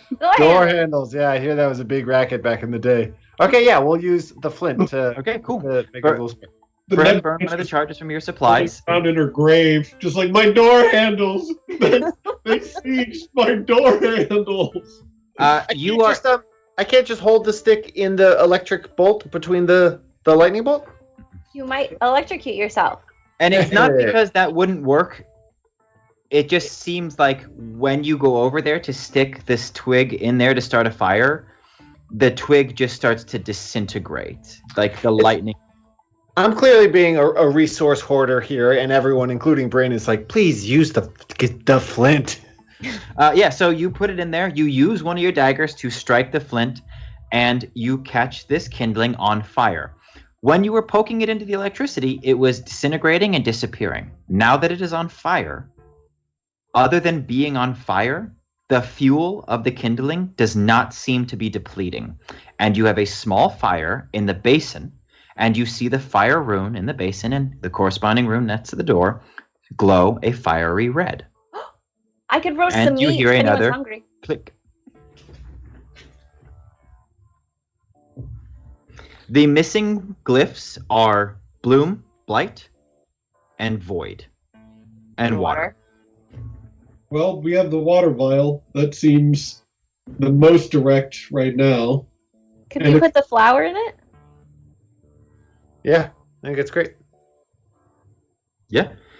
You put the flour into the vial, and it comes back to life rather quickly, like a time lapse. And you see that the bloom glyph is now glowing.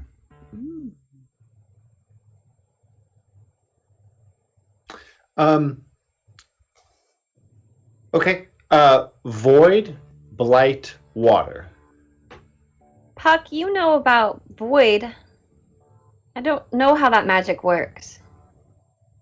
Yeah, it's not very common here on Blight, but I suppose I could put my tuchus on the dais and see if that has some sort of effect. Roll investigate a mystery plus lore. He does the equivalent of what teabagging would be if you have no external genitalia. That's a 12. Okay, you get to ask 3 questions. Do I look cute in these robes? No. Yes. You said it. You can't take it back. We cut to Tag, who's just like nodding really suddenly. Yeah, it does. Don't know why, but it does. Hell, it looks fucking good.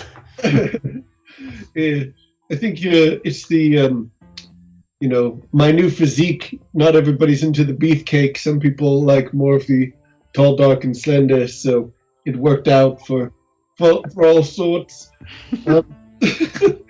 I guess for my second question, was it the way that I phrased, do you want to take your pants off to Tag that made him less?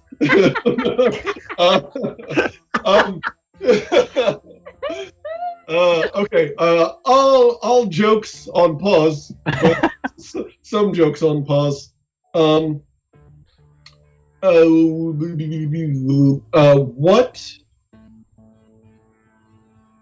is the are there any presence of void energy in this room other than me? You're kind of thinking that because you hop up and put your little butt into the basin, and the glyph does not glow. And you look to the door expecting to see that one activate, and it doesn't. But as you are looking across the room, you realize that there are no apparent instances of void. But you kind of get the impression that you might need to find one to turn that lightning off. Ah, okay.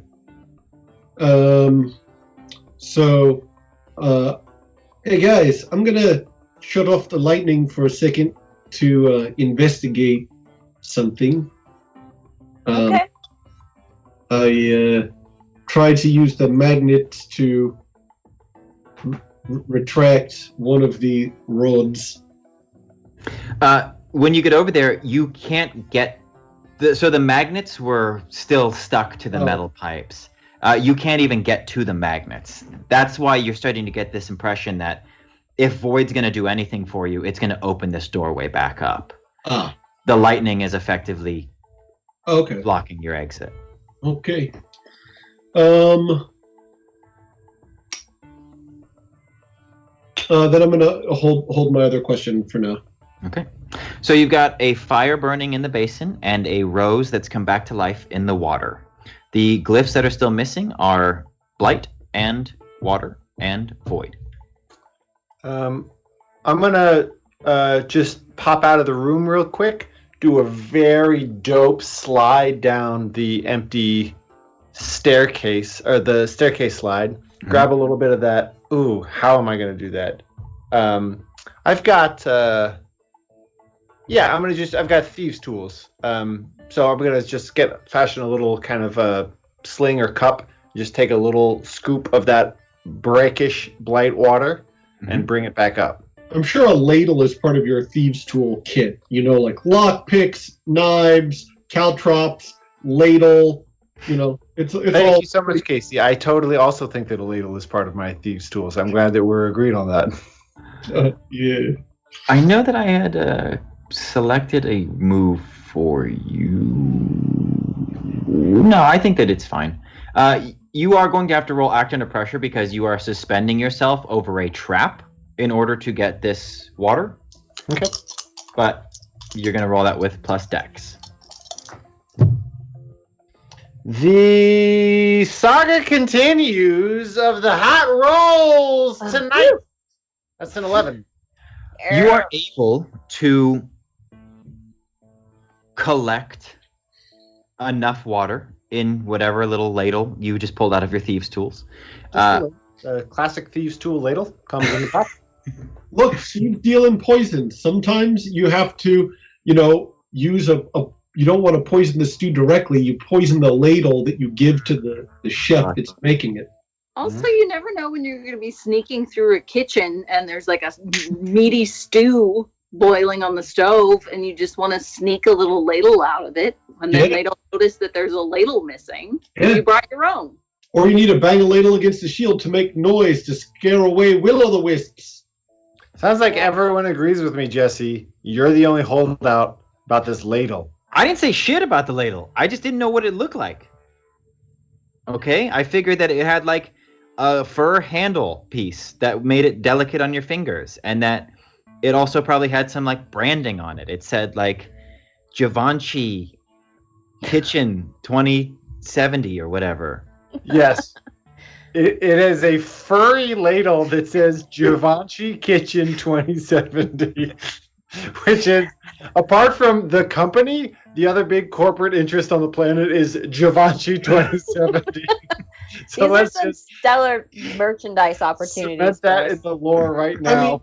In fact, your entire thieves' tools, they're all Givenchy. They're like designer thieves' tools. And you look at the shadow cloak you're wearing, Givenchy. Yeah. It says it in big gaudy sequins on the back. All right, you're able to ladle this water. Ladle is now officially part of your thieves' tools. And I think there's some magic imbued to it. So when I do ladle the water, just sort of faintly echoing in the room, as if from the ladle you just hear Givenchy. And you are able to shuffle your way back up the slide steps into the room upstairs. Guys, I have poison. What would you like to do with the liquid in your ladle? The fuel isn't being used up by the fire, so we can assume it's magic fire. I assume you can probably put the blighted water in there as well. Or you could I'll drink do it. Okay. Or I'll. Stop it! Stop! Never put your lips directly on a Givenchy. That's true. That voids the insurance and the warranty. So I'll do exactly as Puck suggested. How do you pour it in? Are you avoiding the fire? Or not? No. No, I think I'm kind of pouring it right on the fire. Okay. It does put the fire out, but the fire runes remain lit. When the water cascades over the fire and puts it out, the water rune lights up on both the basin and the door. Okay. So once you light up a rune, it doesn't go dark. It stays lit. Seems like it. Oh, okay. We should turn off the lightning then and use the magnets to create void. What you know about void, I will give this to you. It would not be created by magnets. The magnets seem to have been designed to reveal the lightning trap. What do we have left then? What are the gifts that are left? You still need to activate both void and blight. Can we drop the rose in the blight That's what water? I was, yeah. Sure. That's what I was You drop the rose in, and it immediately starts to blight and die. And as it does, the blight glyph lights up on the basin and the door. And then a small panel slides open inside the pedestal, and a magnifying glass is waiting for you. It is made from the On same handle. Givenchy. Givenchy. Ooh, you can It add is to your list. made of the same bronze of the basin, and there is a void glyph that has been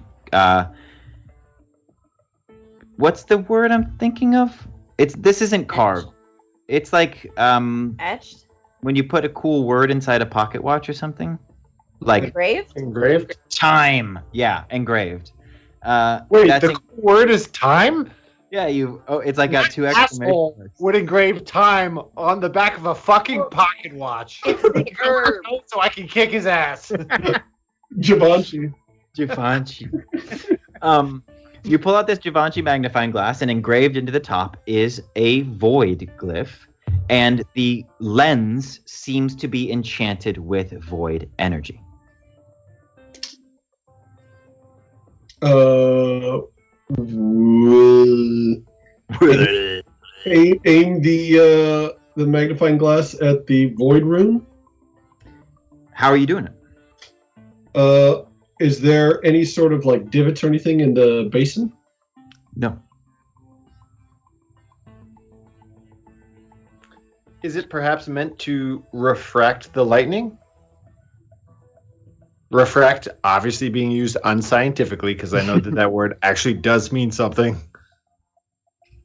You are welcome to try. Can we look through the lens? You can.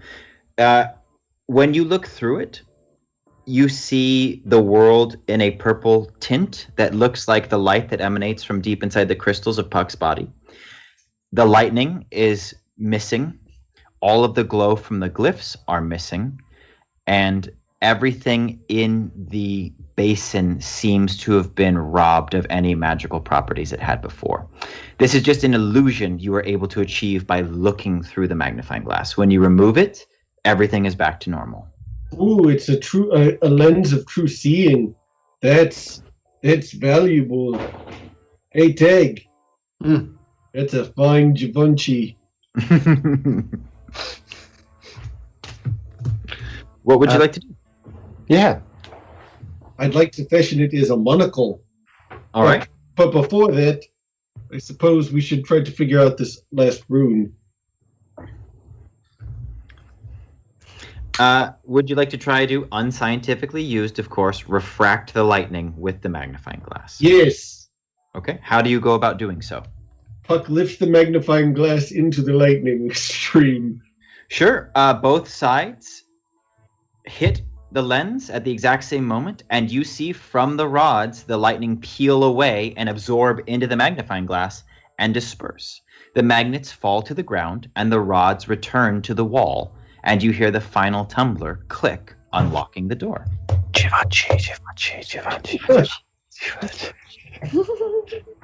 And you have solved the elemental magic puzzle. Bryn, roll plus strength. 10. You are able to rip 2 more doorknobs off of this door. Yes! Loaded doorknobs! You guys travel through the golden door and up another flight of stairs to the 3rd floor of the tower. The door swings open and you enter a large empty room devoid of furniture except for one grand old chest, which sits in the center of a woven rug. And we fade out on the adventurers to pick up in room 3 of the Stained Tower when next we meet. Blackout.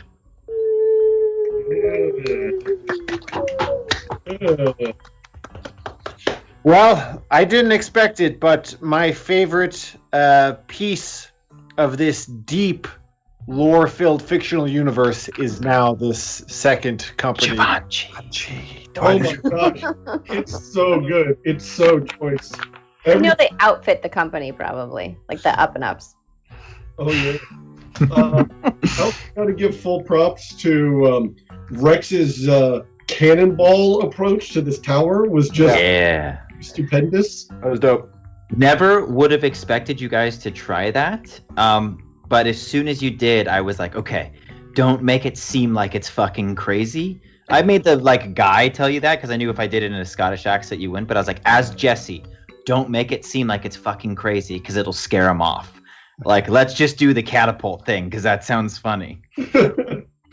There was a lot of great choices tonight that just, I think I broke character more than ever before and just laughed through everybody's everything. It was just...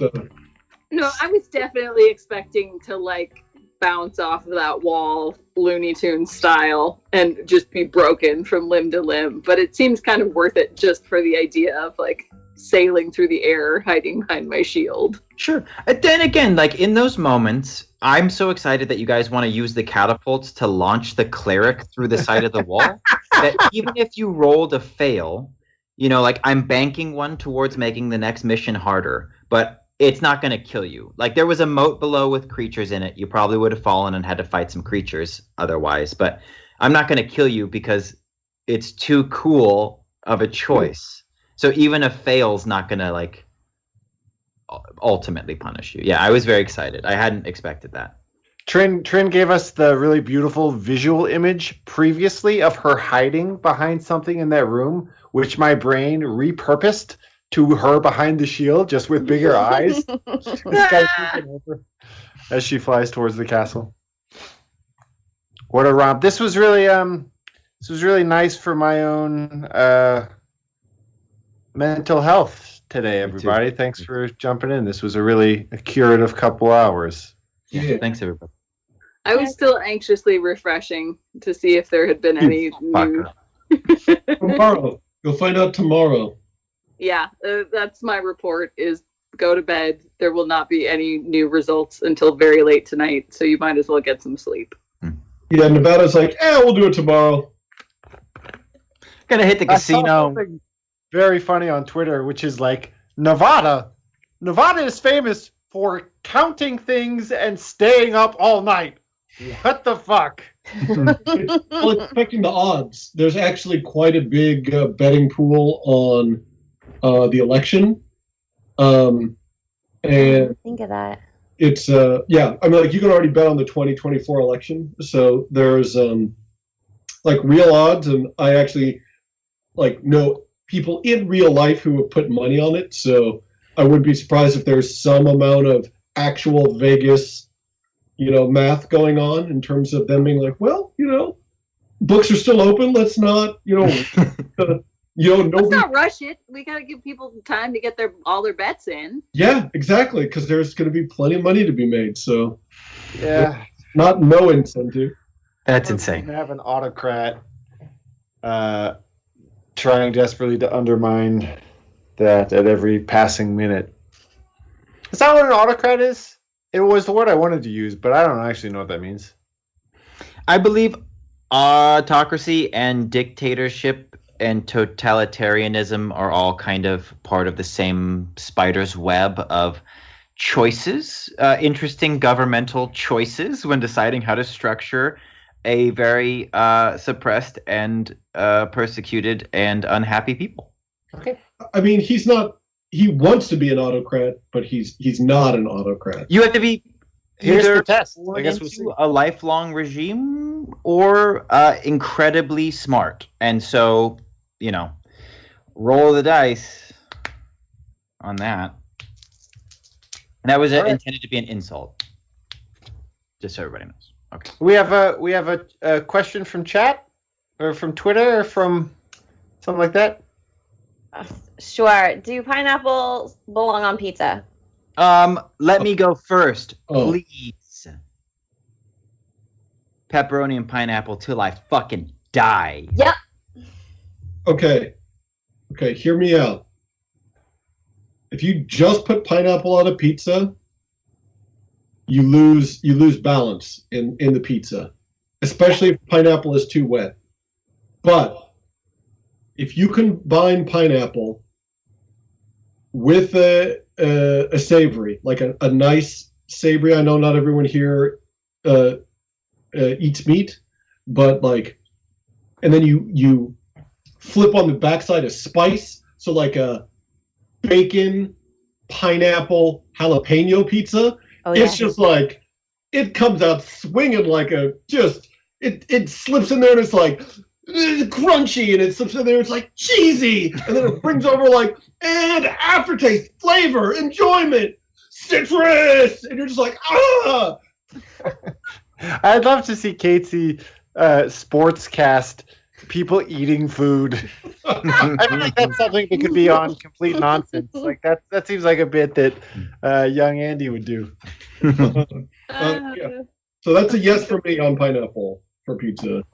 There is for those of you who, I don't know what kind of cross section we have here in our viewers who don't eat meat or do eat meat but enjoy meatless options and live in Seattle. There's this place called Razzies. I know there's one in Green Lake, Greenwood area. I think there's a second one somewhere else. It's like a delivery hub in Belltown. Okay, yeah. They do a pineapple and fake pepperoni pizza. And in my opinion, usually I don't care for vegan cheese, but on this one, the vegan cheese is where it's at. Our buddy Tabitha showed it to us, this pizza in particular.